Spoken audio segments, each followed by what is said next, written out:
ਵਾਹਿਗੁਰੂ ਜੀ ਕਾ ਖਾਲਸਾ ਵਾਹਿਗੁਰੂ ਜੀ ਕੀ ਫਤਿਹ। ਜੂਨ 1984 1984 never forget 1984। ਆਪਾਂ ਕਹਿੰਦੇ ਆ ਨਾ ਭੁੱਲਣਿਓ ਨਾ ਬਖਸ਼ਣਿਓ। ਜੋ ਭਾਰਤੀ ਹਕੂਮਤ ਨੇ ਜੂਨ 1984 ਦੇ ਵਿੱਚ ਪੂਰੇ ਜਸਟ ਦਰਬਾਰ ਸਾਹਿਬ ਅਕਾਲ ਤਖਤ ਸਾਹਿਬ ਤੇ ਨਹੀਂ 37 ਤੋਂ ਵੱਧ ਗੁਰਧਾਮ ਜੋ ਭਾਰਤ ਦੀਆਂ ਦੂਜੀਆਂ ਸਟੇਟਾਂ ਵਿੱਚ ਸਨ, ਇਤਿਹਾਸਕ ਹਿਸਟੋਰੀਕਲ ਜਿਹੜੇ ਗੁਰਦੁਆਰੇ ਸਨ ਉਹਨਾਂ ਦੇ ਉੱਤੇ ਅਟੈਕ ਕੀਤੇ। ਸੋ ਜੋ ਦਿਨ ਵੀ ਚੁਣਿਆ ਗਿਆ 5ਵੇਂ ਪਾਤਸ਼ਾਹ ਗੁਰੂ ਅਰਜਨ ਦੇਵ ਸਾਹਿਬ ਜੀ ਦੇ ਸ਼ਹੀਦੀ ਦਿਹਾੜੇ ਨੂੰ ਸਮਰਪਿਤ ਜੋ ਸਮਾਗਮ ਹੋ ਰਹੇ ਸਨ, ਸੰਗਤਾਂ ਦੂਰੋਂ ਦਰਾਡਿਓਂ ਵੱਡੀ ਤਾਦਾਦ ਵਿੱਚ ਦਰਬਾਰ ਸਾਹਿਬ ਤੇ ਅਕਾਲ ਤਖਤ ਸਾਹਿਬ ਤੇ ਦਰਸ਼ਨਾਂ ਵਾਸਤੇ ਆਉਂਦੇ ਹਨ, ਗੁਰੂ ਸਾਹਿਬ ਜੀ ਨੂੰ ਨਮਸਕਾਰ ਕਰਨ ਵਾਸਤੇ। ਸੋ ਉਸ ਵੇਲੇ ਜੋ ਅਟੈਕ ਕਰਕੇ ਉਹਨਾਂ ਨੇ ਸਾਡੇ ਨਿਹੱਥੀਆਂ ਸੰਗਤਾਂ ਨੂੰ ਔਰ ਜੋ ਉਹਦਾ ਮੁਕਾਬਲਾ ਉਹਨਾਂ ਦਾ ਫੋਰਸਾਂ ਦਾ ਮੁਕਾਬਲਾ ਸੰਤ ਗਿਆਨੀ ਜਰਨੈਲ ਸਿੰਘ ਜੀ ਖਾਲਸਾ ਪਿੰਡਰਾਂ ਵਾਲੇ ਉਹਨਾਂ ਦੇ ਨਾਲ ਮੁੱਠੀ ਭਰ ਸਿੰਘਾਂ ਨੇ ਭਾਰਤੀ ਹਕੂਮਤ ਨੂੰ ਉਹ ਲੋਹੇ ਦੇ ਚਣੇ ਚਵਾਏ ਜੋ ਐਸਾ ਇਤਿਹਾਸ ਸਿਰਜਿਆ ਕਿ ਚਮਕੌਰ ਦੀ ਕੱਚੀ ਗੜੀ ਦੀ ਯਾਦ ਉਹਨਾਂ ਸਿੰਘਾਂ ਨੇ ਇੱਕ ਵਾਰੀ ਸਾਨੂੰ ਫੇਰ ਕਰਾ ਦਿੱਤੀ। ਸੋ ਅੱਜ ਉਹਨਾਂ ਸਮੂਹ ਸ਼ਹੀਦਾਂ ਨੂੰ ਯਾਦ ਕਰਨ ਵਾਸਤੇ ਔਰ ਉਹਨਾਂ ਦੇ ਪਾਏ ਪੂਰਨਿਆਂ ਤੇ ਚੱਲਣ ਵਾਸਤੇ ਅੱਜ ਇਹ ਇੱਕ ਉਪਰਾਲਾ ਛੋਟਾ ਜਿਹਾ ਆਪ ਸੰਗਤ ਦੇ ਸਹਿਯੋਗ ਦੇ ਨਾਲ ਹੋ ਰਿਹਾ ਆ। ਸੋ ਸਾਧ ਸੰਗਤ ਜੀ ਆਪਾਂ ਨੇ ਇਸੇ ਤਰ੍ਹਾਂ ਇਹਦੇ ਵਿੱਚ ਜੁੜੇ ਰਹਿਣਾ ਆ। ਸਾਡੇ ਪਾਸ ਕੁਝ ਬੁਲਾਰੇ ਹਨ ਤਾਂ ਅਸੀਂ ਚਾਹੁੰਦੇ ਹਾਂ ਕੁਝ ਜਥੇਬੰਦੀਆਂ ਦੇ ਮੋਹਤਬਰ ਵੀ ਇਹਦੇ ਵਿੱਚ ਜ਼ਰੂਰ ਆਪਣੇ 2-2 4-4 ਮਿੰਟ ਹਾਜ਼ਰੀ ਲਵਾਉਣਗੇ। ਸੋ ਮੈਂ ਜ਼ਿਆਦਾ ਸਮਾਂ ਨਾ ਲੈਂਦਾ ਹੋਇਆ ਆਪ ਜੀ ਨੂੰ ਬੇਨਤੀ ਕਰਦਾ ਕਿ ਸਾਡੇ ਵਿੱਚ ਨੌਜਵਾਨ ਬੱਚਾ ਸਾਡਾ ਗੁਰਪ੍ਰਤਾਪ ਸਿੰਘ, ਸੋ ਉਹ ਆਪ ਜੀ ਨੂੰ 10 ਮਿੰਟ ਵਾਸਤੇ ਸਪੈਸ਼ਲੀ ਉਹਨਾਂ ਨੂੰ ਬੇਨਤੀ ਕੀਤੀ ਸੀ ਸਿੰਘ ਨੂੰ ਕਿ ਜੋ ਬੀਬੀਆਂ ਦਾ ਰੋਲ ਆ ਸੰਘਰਸ਼ ਦੇ ਵਿੱਚ ਜੂਨ 1984 ਤੋਂ ਬਾਅਦ ਲਗਾਤਾਰ ਜੋ ਬੀਬੀਆਂ ਦਾ ਰੋਲ ਵੀ ਬਹੁਤ ਅਹਿਮ ਰੋਲ ਰਿਹਾ ਆ। ਸੋ ਅਸੀਂ ਜ਼ਰੂਰ ਇਹ ਸਰਵਣ ਕਰੀਏ, ਉਹਨਾਂ ਤੋਂ ਬਾਅਦ ਫਿਰ ਅੱਗੇ ਤੁਹਾਨੂੰ ਅਗਲਾ ਪ੍ਰੋਗਰਾਮ ਜਿਹੜਾ ਉਹ ਦੱਸਦੇ ਜਾਵਾਂਗੇ ਜੀ। ਗੁਰਪ੍ਰਤਾਪ ਸਿੰਘ ਜੀ। ਵਾਹਿਗੁਰੂ ਜੀ ਕਾ ਖਾਲਸਾ ਵਾਹਿਗੁਰੂ ਜੀ ਕੀ ਫਤਿਹ। ਸਾਧ ਸੰਗਤ ਜੀ, ਹੱਕ ਹੱਕ ਆਈਨਾ ਗੁਰੂ ਗੋਬਿੰਦ ਸਿੰਘ ਜੀ ਦੀ ਬਖਸ਼ੀ ਹੋਈ ਫਤਿਹ ਬੁਲਾਓ ਜੀ। ਵਾਹਿਗੁਰੂ ਜੀ ਕਾ ਖਾਲਸਾ ਵਾਹਿਗੁਰੂ ਜੀ ਕੀ ਫਤਿਹ। The Brahmanical traditions of India, the status of woman is placed below the lowest caste and constantly considered impure. Even in the Semitic traditions, women are described as the weaker vessel. But Guru Nanak Dev Ji reveals to the world a revolutionary yet simple perspective on the vessel that is the woman, that without women we are nothing. Apart from Akal Purkh Vaheguru Ji, everyone in this room was born from one woman. So kyo manda akhiye jit jamme rajan. So how can we call women bad or impure if kings, royalty and sovereignty is born from her? Guru Nanak Dev Ji is not just giving women equal status, but states the truth that we only exist because of them. At the end of this slok in Asadivar, Guru Nanak Dev Ji reveals, the mouth, regardless of gender, which praises the divine Ik Onkar continually, is blessed and beautiful. Nanak, those faces are radiant in the Sacha Darbar.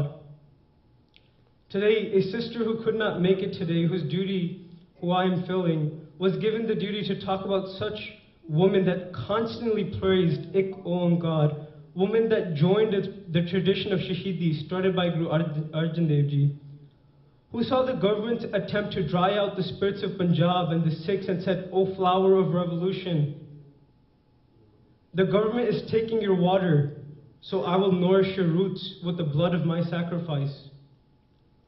I will try to share the stories of my sisters and mothers who nourished the Sikh spirit with their blood, who are role models for all of us. The stories of lioness who followed the spirits of Mai Pa Guji, who fought and led the Singhs into the battle against the Mughals to protect her beloved Guru. Remembering Bhai Amrik Singh Ji, the president of the All India Sikh Student Federation, we also remember Bibi Upkar Kaur, who was the president of the Girls' Wing.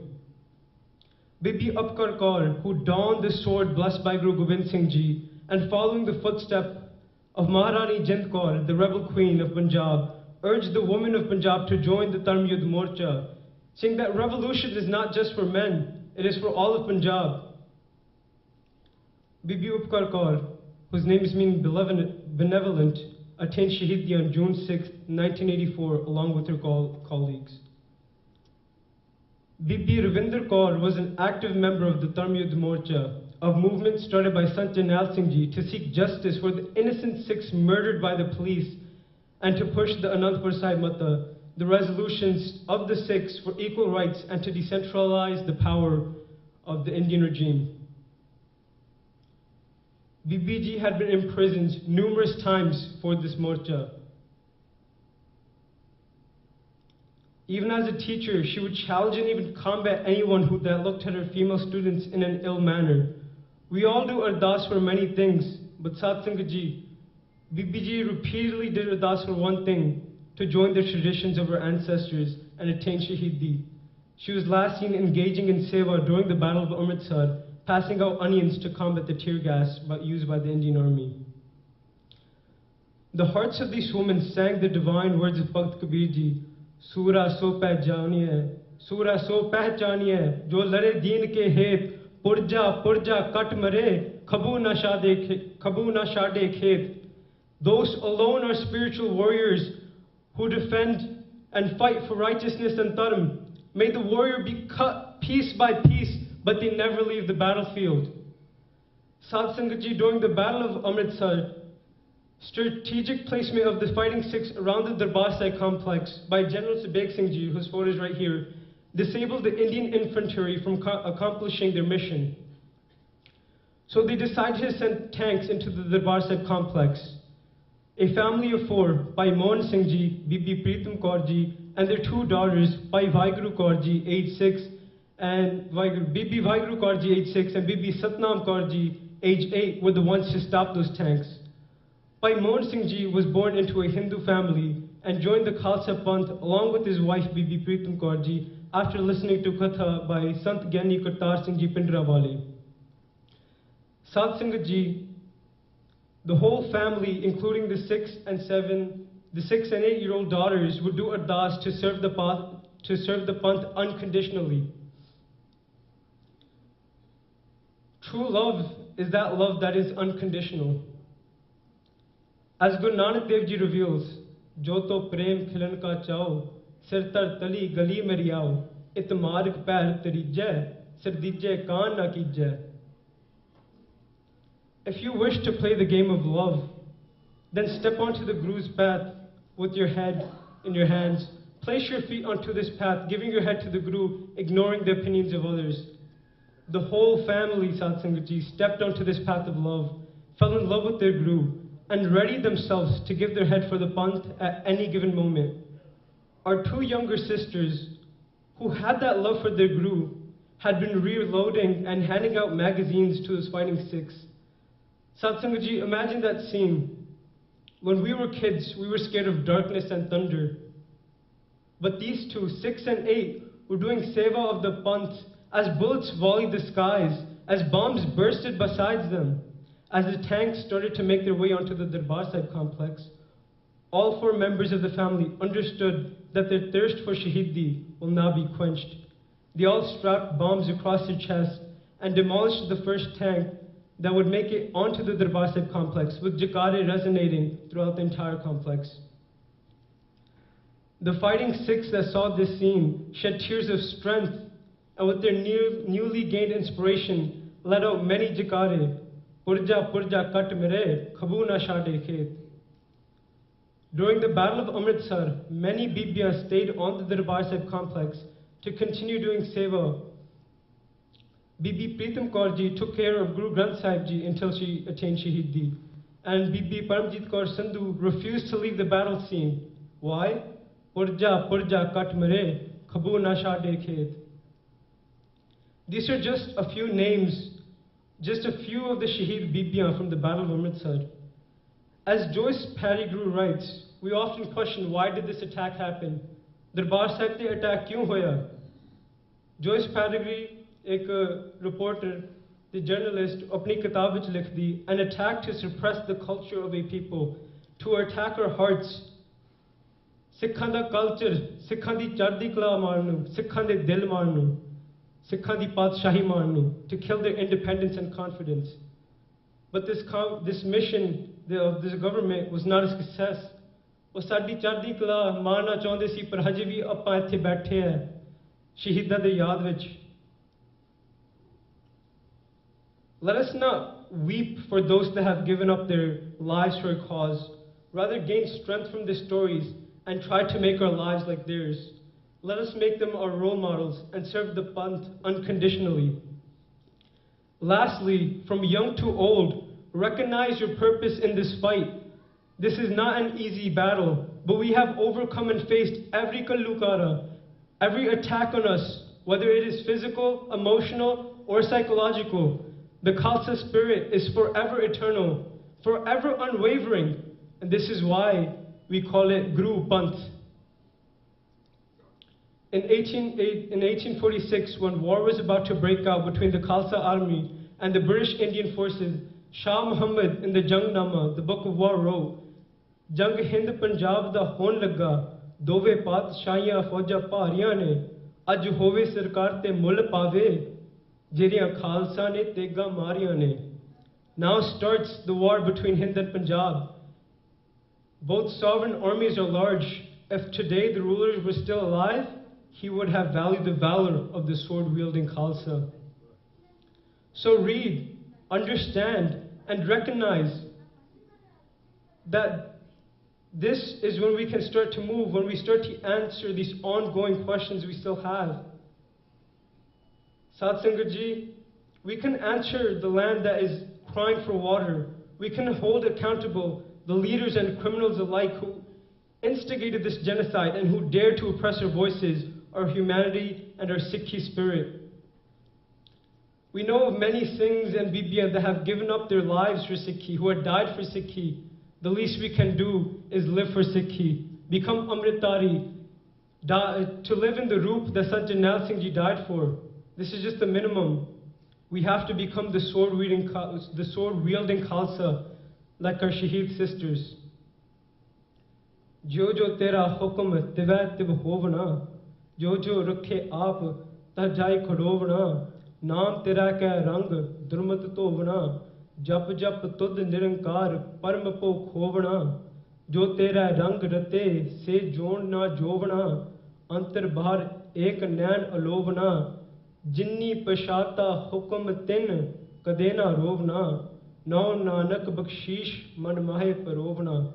Sat Sangat Ji, let us not weep over the Shaheeds. Let us gain strength and inspiration and continue to fight for the revolution of Punjab, continue to fight for the waters of Punjab, and continue to fight for Sikhi. Vaheguru Ji Ka Khalsa, Vaheguru Ji Ki Fateh.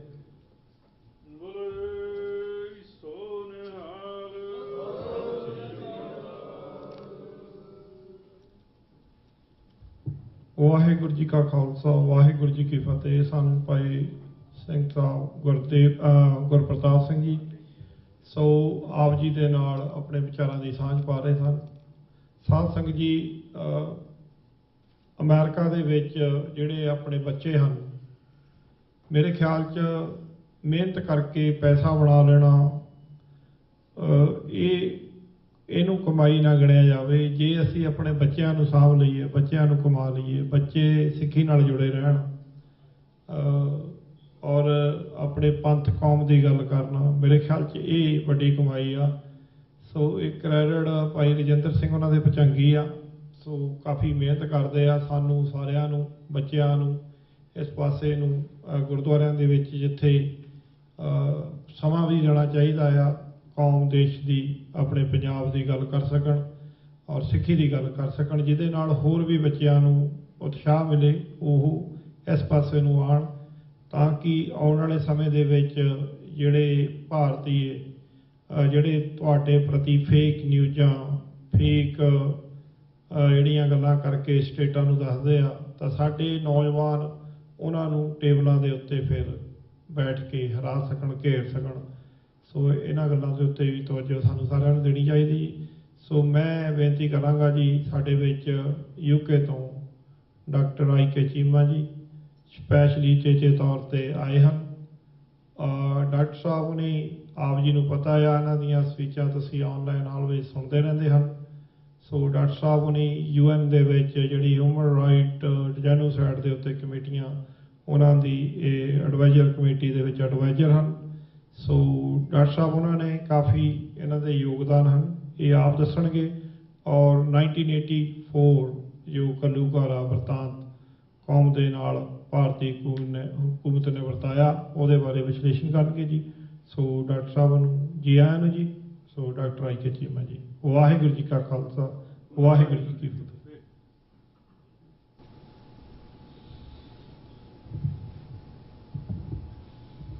कमाले करामात कायम करीम, रज़ा बख्श राज़िक रहाकन रहीम, इमाम बख्श बख्शिंदा ओ दस्तगीर, खता बख्श रूज़ी दै व दिल पज़ीर। साहिब कमाल 10वें पातशाह दे जफरनामा दे ये पहले शब्द ने। 10वें पातशाह की बख्शी हुई फतेह प्रवान होए। वाहिगुरु जी का खालसा, वाहिगुरु जी की फतेह। असी अज जून 84 सिखी दे दिल ते होए हमले ते अपने शहीदां नूं याद कर रहे हैं। शहीदां ते असी सारे याद करने ही हैं, हर साल याद करने हैं, शहीदी समागम भी करने हैं। पर शहादत है कि शहीद किनू कहंदे ने ते शहीद अपनी कौम नूं की दे के जांदे ने, ये सोचण की लोड़ है। शहादत दा जिहड़ा कॉन्सैप्ट है वो कोई सिक्खी च नवां नहीं, दुनिया के सामने भी नवां नहीं, पर जो सिक्खी दा शहादत दा कॉन्सैप्ट है वो बड़ा विलक्षण है। ईसाइयां च भी शहादत दा कॉन्सैप्ट है। जीसस क्राइस्ट जिहड़े उन्हां दे नबी ने,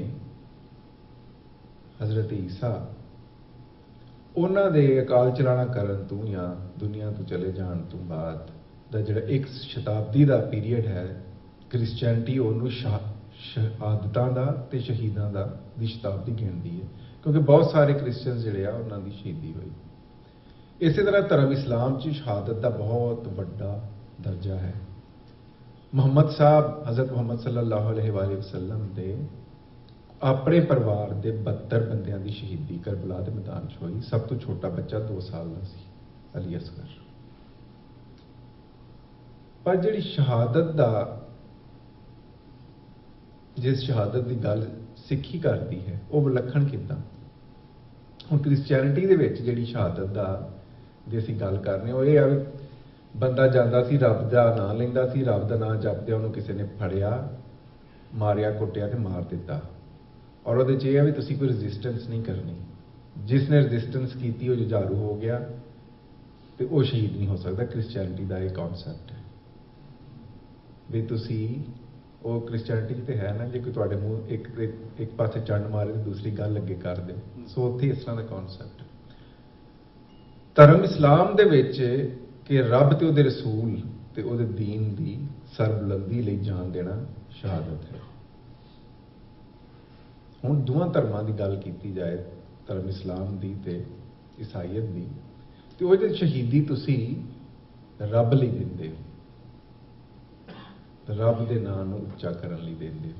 पर जिहड़ा सिक्खी और ओहदे दोवां धर्मां च बहुत हेयर आफ्टर लाइफ च बहुत वड्डा तुहानूं परमात्मा की तलों वल्लों वरदान रिवॉर्ड मिलता है कि तुसी बिश्तां च जाओगे, स्वर्गां च जाओगे, तुहाडे परिवार के बहुत सारे बंदे तुहाडे नाल परमात्मा बख्शेगा। पर सिक्खी दा शहीदी दा जिहड़ा कॉन्सैप्ट है बड़ा विलक्षण है। इहदे विच तुसी जान देंदे हो परमात्मा दी बनाई हुई मखलूक लई, मनुखी अधिकारां लई, ਤੇ ਕੋਈ ਜੰਨਤ ਕੋਈ ਸਵਰਗ ਦਾ ਲਾਲਚ ਤੁਹਾਡੇ ਮਨ 'ਚ ਨਹੀਂ ਹੁੰਦਾ। ਸ਼ਹੀਦੀ ਇਟਸੈਲਫ ਹੀ ਐਡਾ ਵੱਡਾ ਸਥਾਨ ਹੈ, ਜਦੋਂ ਤੁਸੀਂ ਉੱਥੇ ਪਹੁੰਚ ਜਾਂਦੇ ਹੋ ਤੇ ਉਹਦੇ ਬਾਅਦ ਤੁਹਾਨੂੰ ਕਿਸੇ ਹੋਰ ਸ਼ੈ ਦੀ ਲੋੜ ਨਹੀਂ ਰਹੀ। ਗੁਰੂ ਅਰਜਨ ਦੇਵ ਜੀ ਦੀ ਸ਼ਹੀਦੀ ਦਾ ਵੀ ਇਹ ਮਹੀਨਾ ਹੈ। ਜੇ ਗੁਰੂ ਅਰਜਨ ਦੇਵ ਜੀ ਦੀ ਸ਼ਹੀਦੀ ਨੂੰ ਵੇਖਿਆ ਜਾਏ, ਕਿਉਂਕਿ ਸਾਡੀਆਂ ਜਿਹੜੀ ਸ਼ਹੀਦੀਆਂ ਦਾ ਸਿਲਸਿਲਾ ਵਾ ਉਹ ਪੰਜਵੇਂ ਪਾਤਸ਼ਾਹ ਦੀ ਸ਼ਹੀਦੀ ਤੋਂ ਟੁਰਦਾ ਹੈ। ਜੇ ਗੁਰੂ ਅਰਜਨ ਦੇਵ ਜੀ ਦੀ ਸ਼ਹੀਦੀ ਨੂੰ ਵੇਖਿਆ ਜਾਏ ਤੇ ਬਹੁਤ ਸਾਰੇ ਕਾਰਨ, ਬਹੁਤ ਸਾਰੇ ਹਿਸਟੋਰੀਅਨਸ ਨੇ ਲਿਖੇ ਨੇ। ਕੋਈ ਉਹਨੂੰ ਰਿਸ਼ਤਿਆਂ ਦੀ ਗੱਲ ਨਾਲ ਜੋੜਦਾ ਹੈ, ਕੋਈ ਕਿਸੇ ਨਾਲ ਜੋੜਦਾ ਹੈ, ਕੋਈ ਕਿਸੇ ਨਾਲ ਜੋੜਦਾ ਹੈ, ਪਰ ਗੁਰੂ ਅਰਜਨ ਦੇਵ ਜੀ ਦੀ ਸ਼ਹੀਦੀ ਸਿਰਫ ਔਰ ਸਿਰਫ ਇੱਕ ਵਜ੍ਹਾ ਮੈਂ ਸਮਝਦਾ, ਉਹ ਸੀ ਸਿੱਖਾਂ ਦੀ ਵੱਖਰੀ ਹੋਂਦ ਤੇ ਗੁਰੂ ਨਾਨਕ ਜਿਹੜਾ ਪੰਥ ਚਲਾ ਕੇ ਗਏ ਸੀ ਉਸ ਵੱਖਰੀ ਹੋਂਦ ਦਾ ਉਸ ਵਕਤ ਦੇ ਹਾਕਮਾਂ ਦੀ ਅੱਖ ਦੇ ਵਿੱਚ ਖੜਕਣਾ। ਕਿਉਂਕਿ ਤੁਸਕੇ ਜਹਾਂਗੀਰੀ ਜਿਹੜੀ ਆਟੋਬਾਇਓਗ੍ਰਾਫੀ ਹੈ ਬਾਦਸ਼ਾਹ ਜਹਾਂਗੀਰ ਦੀ, ਉਹਦੇ ਵਿੱਚ ਜਹਾਂਗੀਰ ਬਾਦਸ਼ਾਹ ਖੁਦ ਲਿਖਦਾ ਹੈ। ਉਹਨਾਂ ਕਹਿੰਦਾ ਹੈ ਕਿ ਮੈਂ ਬੜੀ ਵਾਰੀ ਸੋਚਿਆ ਕਿ ਇਸ ਦੁਕਾਨੇ ਬਾਤਲ ਨੂੰ ਬੰਦ ਕਰਵਾਵਾਂ, ਕਿਉਂਕਿ ਕੁਝ ਹਿੰਦੂ ਤੇ ਬਹੁਤ ਸਾਰੇ ਸਾਦਾ ਲੋਹਾਨੇ ਇਸਲਾਮ ਵੀ ਜਿਹੜੇ ਆਮ ਸਧਾਰਨ ਮੁਸਲਮਾਨ ਨੇ ਉਹ ਵੀ ਗੁਰੂ ਸਾਹਿਬ ਪ੍ਰਤੀ ਸ਼ਰਧਾ ਰੱਖਣ ਲੱਗ ਗਏ ਆ। ਇਸ ਵਾਸਤੇ ਗੁਰੂ ਸਾਹਿਬ ਦੀ ਸ਼ਹੀਦੀ ਹੁੰਦੀ ਹੈ ਕਿਉਂਕਿ ਉਹਨਾਂ ਨੇ ਇੱਕ ਵੱਖਰੀ ਹੋਂਦ ਦੀ ਬੁਨਿਆਦ ਰੱਖ ਦਿੱਤੀ ਹੈ। ਆਮ ਤੌਰ ਤੇ ਕਿਹਾ ਜਾਂਦਾ ਨਾ ਧਰਮ ਪਰਿਵਰਤਨ ਔਰ ਇਦਾਂ ਦੀਆਂ ਚੀਜ਼ਾਂ ਵਾਸਤੇ ਸ਼ਹੀਦੀਆਂ ਦੇਣੀਆਂ ਪਈਆਂ। ਇੱਕ ਨਵਾਂ ਇੱਕ ਇਹ ਪਰਸਪੈਕਟਿਵ ਹੈ ਹਿੰਦੂ ਹਿਸਟੋਰੀਅਨਸ ਦਾ। ਗੱਲ ਐਡੀ ਸੌਖੀ ਔਰ ਸਾਦੀ ਨਹੀਂ ਸਮਝਣੀ। ਜੇ ਪੰਜਵੇਂ ਪਾਤਸ਼ਾਹ ਨੀਵੀਂ ਪਾ ਲੈਂਦੇ, ਜੇ ਪੰਜਵੇਂ ਪਾਤਸ਼ਾਹ ਗੁਰੂ ਨਾਨਕ ਦਾ ਚਲਾਇਆ ਹੋਇਆ ਤੀਸਰ ਪੰਥ ਭੁੱਲ ਜਾਂਦੇ ਤੇ ਫਿਰ ਕੋਈ ਲੋੜ ਨਹੀਂ ਸੀ ਕਿਸੇ ਨੂੰ ਵੀ ਸ਼ਹੀਦੀ ਦੇਣ ਦੀ। ਮੁਗਲਾਂ ਦੇ ਰਾਜ ਭਾਗ ਦੇ ਵਿੱਚ ਉਹਨਾਂ ਦੇ ਦਰਬਾਰ 'ਚ ਵੱਡੇ ਵੱਡੇ ਵਜ਼ੀਰ, ਮੁਗਲਾਂ ਦੇ ਤਖਤ ਦੇ ਸਾਹਮਣੇ ਸਿਰ ਝੁਕਾਉਣ ਵਾਲੇ ਬਹੁਤ ਸਾਰੇ ਹਿੰਦੂ ਵੀ ਸੀ, ਹੋਰ ਧਰਮਾਂ ਦੇ ਲੋਕ ਸੀ। ਕਦੇ ਕਿਸੇ ਨੇ ਨਹੀਂ ਕਿਹਾ ਵੀ ਧਰਮ ਪਰਿਵਰਤਨ ਕਰ ਲਓ। ਕਿਉਂ? ਜੇ ਤੁਸੀਂ ਆਪਣਾ ਸਿਰ ਨੀਵਾਂ ਕਰ ਲਓ, ਆਪਣੀ ਵਿਚਾਰਧਾਰਾ ਤੇ ਕੰਪਰੋਮਾਈਜ਼ ਕਰ ਲਓ ਤੇ ਤੁਹਾਡੀ ਕੋਈ ਪਰਸੀਕਿਊਸ਼ਨ ਨਹੀਂ ਕਰਦਾ, ਤੁਹਾਡੀ ਜਾਨ ਨਹੀਂ ਜਾਂਦੀ। ਪਰ ਜੇ ਤੁਸੀਂ ਅਣਖ ਤੇ ਮਾਣ ਦਾ ਰਾਹ ਚੁਣਿਆ, ਜੇ ਤੁਸੀਂ ਆਪਣੀ ਵਿਚਾਰਧਾਰਾ ਨੂੰ ਅੱਗੇ ਚਲਾਉਣ ਦੀ ਗੱਲ ਕਰਨੀ ਹੈ ਤੇ ਉਹਦੇ ਵਾਸਤੇ ਫਿਰ ਸਿਰ ਦੇਣਾ ਪੈਂਦਾ ਹੈ। ਕਿਉਂਕਿ ਗੁਰੂ ਨਾਨਕ ਪਾਤਸ਼ਾਹ ਕਹਿ ਗਏ ਹਨ, ਸਿਰ ਦੀਜੇ ਕਾਣ ਨਾ ਕੀਜੇ। ਹੁਣ ਇਹ ਜਿਹੜਾ ਸ਼ਹੀਦੀ ਦਾ ਸਿਲਸਿਲਾ ਹੈ, ਇਹ 10ਵੇਂ ਪਾਤਸ਼ਾਹ ਦੇ ਪਿਤਾ ਸ਼ਹੀਦ ਤੇ 9ਵੇਂ ਪਾਤਸ਼ਾਹ ਦੀ ਸ਼ਹੀਦੀ ਏਡੀ ਵੱਡੀ ਸ਼ਹੀਦੀ ਹੈ। ਅੱਜ ਦੁਨੀਆ ਕਰਦੀ ਹੈ ਹਿਊਮਨ ਰਾਈਟਸ ਦੀ ਗੱਲ, ਮੇਰੇ ਵਰਗੇ ਬੰਦੇ ਵੀ UN ਹਿਊਮਨ ਰਾਈਟਸ ਕਾਉਂਸਲ 'ਚ ਬੋਲਦੇ ਨੇ, ਪਰ ਮੈਂ ਹਮੇਸ਼ਾ 9ਵੇਂ ਪਾਤਸ਼ਾਹ ਦੀ ਜਿਹੜੀ ਸ਼ਹੀਦੀ ਹੈ ਲੋਕਾਂ ਨੂੰ ਉਹਦੇ ਬਾਰੇ ਦੱਸਦਾ ਹਾਂ ਕਿ ਜਿਸ ਧਰਮ ਦੀ ਜਨੇਊ ਪਹਿਲੇ ਪਾਤਸ਼ਾਹ ਨੇ ਨਹੀਂ ਪਾਈ, ਉਹਨੂੰ ਕਿਸੇ ਵੀ ਗੁਰੂ ਨੇ ਇੰਡੋਰਸ ਨਹੀਂ ਕੀਤਾ, ਪਰ ਜਦੋਂ ਮਨੁੱਖੀ ਅਧਿਕਾਰਾਂ ਦੀ ਗੱਲ ਆਈ ਤੇ ਜਨੇਊ ਦੀ ਰਾਖੀ ਲਈ ਨਹੀਂ, ਮਨੁੱਖੀ ਅਧਿਕਾਰਾਂ ਦੀ ਰਾਖੀ ਲਈ 9ਵੇਂ ਪਾਤਸ਼ਾਹ ਨੇ ਆਪਣੀ ਸ਼ਹੀਦੀ ਦਿੱਤੀ। ਸਰਬ ਜੰਜੂ ਰਾਖਾ ਪ੍ਰਭ ਤਾਕਾ। ਇਸੇ ਤਰ੍ਹਾਂ 10ਵੇਂ ਪਾਤਸ਼ਾਹ ਦੇ ਸਾਹਿਬਜ਼ਾਦਿਆਂ ਦੀ ਸ਼ਹੀਦੀ ਤੇ ਉਸੇ ਰਾਹ ਤੇ ਚੱਲਦਿਆਂ ਹੋਇਆਂ ਸੰਤ ਜਰਨੈਲ ਸਿੰਘ ਜੀ ਖਾਲਸਾ ਪਿੰਡਰਾਂ ਵਾਲਿਆਂ ਦੀ ਸ਼ਹੀਦੀ। ਜਿਸ ਤਰ੍ਹਾਂ ਪਹਿਲਾਂ ਕਹਿ ਰਿਹਾ ਸੀ ਕਿ ਜਿਸ ਤਰ੍ਹਾਂ ਈਸਾਈਅਤ 'ਚ ਹੈ ਨਾ ਵੀ ਸ਼ਹੀਦ ਉਹ ਹੈ ਜਿਹਨੇ ਆਪਣੇ ਗੱਲ ਅੱਗੇ ਕਰ ਲਈ ਤੇ ਬਗੈਰ ਰਜਿਸਟ ਕੀਤੇ ਮਰ ਗਿਆ, ਉਹ ਤਾਂ ਐਵੇਂ ਵਿਚਾਰਾ ਭੋਲ ਹੀ ਮਾਰਿਆ ਗਿਆ ਨਾ। ਪਰ ਸੰਤ ਜਰਨੈਲ ਸਿੰਘ ਜੀ ਖਾਲਸਾ ਪਿੰਡਰਾਂ ਵਾਲੇ ਉਹ ਸ਼ਹੀਦੀ ਦੇ ਰਾਹ ਤੇ ਟੁਰੇ ਸੀ। ਇਹ ਨਹੀਂ ਸੀ ਵੀ ਸੰਤ ਜਰਨੈਲ ਸਿੰਘ ਜੀ ਖਾਲਸਾ ਪਿੰਡਰਾਂ ਵਾਲਿਆਂ ਨੂੰ ਨਹੀਂ ਸੀ ਪਤਾ ਬਈ ਇਹ ਰਾਹ ਕਿੱਧਰ ਨੂੰ ਜਾਂਦਾ, ਜਾਂ ਉਹਨਾਂ ਨੂੰ ਸੀ ਕਿ ਮੈਂ ਇੱਥੋਂ ਬਚ ਕੇ ਨਿਕਲ ਜਾਣਾ। ਬਹੁਤ ਸਾਰੇ ਲੋਕ ਜਿਸ ਵੇਲੇ ਕੌਮ ਦਾ ਘੱਲੂਘਾਰਾ ਹੋਇਆ ਤੇ ਇੱਧਰੋਂ ਉੱਧਰੋਂ ਗਲੀਆਂ 'ਚੋਂ ਬਚ ਕੇ ਨਿਕਲ ਗਏ ਸੀ, ਪਰ ਸੰਤ ਨਹੀਂ ਨਿਕਲੇ ਕਿਉਂਕਿ ਉਹਨਾਂ ਨੂੰ ਪਤਾ ਸੀ ਕਿ ਇਸ ਤੋਂ ਵੱਡਾ ਮੁਕਾਮ ਸਿੱਖੀ 'ਚ ਸ਼ਹਾਦਤ ਤੋਂ ਉੱਤੇ ਕਿਸੇ ਸ਼ੈ ਦਾ ਨਹੀਂ ਹੈ। ਸੰਤਾਂ ਨੂੰ ਕਾਪੇਕਰ ਇੱਕ ਜਰਨਲਿਸਟ ਨੇ ਕਿਹਾ ਕਿ ਫੇਰੇ ਘੇਰਾ ਪੈ ਗਿਆ। ਕਹਿਣ ਦਾ ਮਤਲਬ ਇਹ ਸੀ ਘੇਰਾ ਪੈ ਗਿਆ, ਹੁਣ ਤੁਸੀਂ ਨਿਕਲ ਨਹੀਂ ਸਕਦੇ, ਜੇ ਬਚ ਕੇ ਜਾਣਾ ਤੇ ਨਿਕਲ ਜਾਓ। ਤੇ ਕਿ ਸੰਤ ਜੀ ਤੁਹਾਨੂੰ ਡਰ ਨਹੀਂ ਲੱਗਦਾ? ਸੰਤਾਂ ਨੇ ਕਿਹਾ ਉਹ ਸਿੱਖ ਹੀ ਨਹੀਂ ਜਿਹੜਾ ਡਰ ਜਾਏ। ਸੋ ਇਹ ਹੈ ਸ਼ਹਾਦਤ ਜਿਹਦਾ ਅਸੀਂ ਅੱਜ ਜ਼ਿਕਰ ਕਰ ਰਹੇ ਹਾਂ। ਹੁਣ ਜਦੋਂ ਅਸੀਂ ਸੰਤ ਜਰਨੈਲ ਸਿੰਘ ਜੀ ਖਾਲਸਾ ਪਿੰਡਰਾਂ ਵਾਲਿਆਂ ਦੀ ਸ਼ਹਾਦਤ ਦੀ ਗੱਲ ਕਰਨੀ ਹੈ ਤੇ ਸਾਨੂੰ ਸੰਤ ਜਰਨੈਲ ਸਿੰਘ ਜੀ ਖਾਲਸਾ ਪਿੰਡਰਾਂ ਵਾਲਿਆਂ ਦਾ ਕਰੈਕਟਰ और उस वक्त की शासक इंदिरा गांधी के करैक्टर का कंपैरिजन करना पएगा। मैं खास तौर पर अपने बच्चों वास्ते ये कंपैरिजन करना चाहांगा और संगत वास्ते, क्योंकि साडे घरां दे विच खास तौर पर भारत के नक्शे च कैद जिहड़ी संगत वसदी है, उत्थे सरकार ने बहुत सारा पैसा ला के ते बहुत सारे मीडिया चैनल और इधर उधर सोशल मीडिया ते बहुत पुट्ठा प्रचार किया, वक्फवादी अतवादी के टैग लाए गए सिखां दे नाल और संतां दे नाल कि ये कानून नूं तोड़दे सी, ये भारत नूं तोड़ना चाहते सी, इदां दी गल्लां करके हुण साडे बहुत सारे लोगों के दिमाग च भी कन्फ्यूजन आउंदी है। मैं कोई फलानी कुत्ती ते मारो जुत्ती की गल नहीं करनी जिहड़ी आम तौर पर नारे लाए जाते, असी rationally with in the constitutional and moral norms गल कर रहे हैं। इंदिरा गांधी कौन है? इंदिरा गांधी जो उसका पर्सनल करैक्टर है वो तो खैर वो तो मैं गल ना करा तो बेहतर है, कि जनानी है किदां विआह हुंदा, ये शोभा नहीं दिंदा कि मैं गुरु घर की स्टेज तो इदां दी गल करा। पर इंदिरा गांधी वो तानाशाह है जिहड़े नेहरू के मरण के बाद भारत नूं अपने प्यो की जगीर समझती है। जो लाल बहादुर शास्त्री एक सधारण जिहा व्यक्ति, आम जिहा बंदा second prime minister of India बनता है तो उन्होंने बर्दाश्त नहीं होंदा कि वह बंदा प्राइम मिनिस्टर ऑफ इंडिया रह जाए। मैं समझदा कि भारत के जिन्ने भी प्रधानमंत्री आए वो सब तो ज़्यादा हंबल और भारत दफा करने वाला मेहनती आदमी, जय किसान जय जवान का नारा देने वाला लाल बहादुर शास्त्री सी, पर आम जिहा सधारण जिहा बंदा सी। इंदिरा गांधी उन्होंने खत लिखती है, इंडियन आर्काइव्स पिया एडा इंसल्टिंग भी तू जिस प्राइम मिनिस्टर हाउस च रहना उत्थे रह नहीं सकता, तेनों किने मिलना आना? मेरे प्यो तो बहुत सारे बंदे मिलने आते सी, मैं तो चाहनी हाँ कि तू प्राइम मिनिस्टर हाउस चों निकल जा तो इनू असी नेहरू का मैमोरीयल म्यूजियम बना दें। लाल बहादुर शास्त्री ये मैंटैलिटी है एक डिकटेटर की, किहड़ी डेमोक्रेसी की तुसीं गल करदे हो? अज लोग कहते Indira Gandhi mother of democracy की मदर है, इनू कहते डेमोक्रेसी की एक इलैक्टेड प्राइम मिनिस्टर की इंसल्ट कर रही है एक बीबी जिहड़ी उस भारत नूं अपने प्यो की जगीर समझदी है। लाल बहादुर शास्त्री का मन वो ये सारिया चीज़ां रिकॉर्ड का हिस्सा ने, मैं तुहानूं कोई किस्सा कहानी नहीं सुना रहा। वो इन्ना तंग आउंदा कि प्राइम मिनिस्टर हाउस ही छड्ड दिंदा और उन्हें फिर फैसला कर लिया कि उन्हें इंदिरा गांधी नूं कोई ये कैबिनेट का हिस्सा सी कि इन्हूं कोई मिनिस्टर वगैरह ना रहन दे, इनू एंबेसडर ला के लंडन कर दे। और क्या जाता है कि लाल बहादुर शास्त्री की जी ताशकंद एकदम मौत हुई, वह कारण ही इंदिरा गांधी सी। यही इंदिरा गांधी जिन्हों इलाहाबाद की कोर्ट 283 सफ़े का फैसला लिख के 6 साल लिए बैन कर देती है कि यह कोई पब्लिक ऑफिस होल्ड नहीं कर सकती।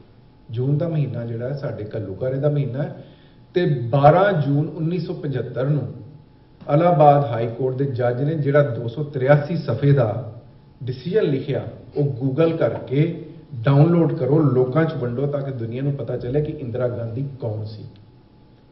यो इंदिरा गांधी जिहड़ी भारत दे विच एमरजेंसी लाती है, जिहड़ी ह्यूमन राइट्स को सस्पेंड करती है। जो एमरजेंसी लाई जाए तो उस जिहड़े बेसिक ह्यूमन राइट्स भी ने वो भी सस्पेंड हो जाते हैं। जिहड़ी कोर्टां नूं भंग नूं कोई असरअंदाज नहीं होने देती किसी किस्म के कॉन्स्टिट्यूशनल मैटर्स, जिहड़ी असैम्बलियां नूं सस्पेंड करती है, मोरलेस मार्शल लॉ लाती है। तो बाद च अज नैरेटिव यह है कि वो मदर ऑफ डेमोक्रेसी की मदर है सो कॉल्डली। वो तानाशाह जिन्हें असैम्बलियां भंग कीतियां, जिन्हें कॉन्स्टिट्यूशन नूं सस्पेंड किया, जिहड़ी सैकेंड प्राइम मिनिस्टर नूं प्राइम मिनिस्टर हाउस नहीं रहन देंदी, उन्हें चैलेंज करने वाला भारत च कोई नहीं सी, जे है सी तो एक संत जरनैल सिंह खालसा पिंडरांवाला सी, क्योंकि उहदे विच ये जुरत जिहड़ी है वो गुरु नानक ने दित्ती सी। उन्हों ये जिहड़ी जुरत है और ये जिहड़ी सेध है 10वें पातशाह तो मिली सी।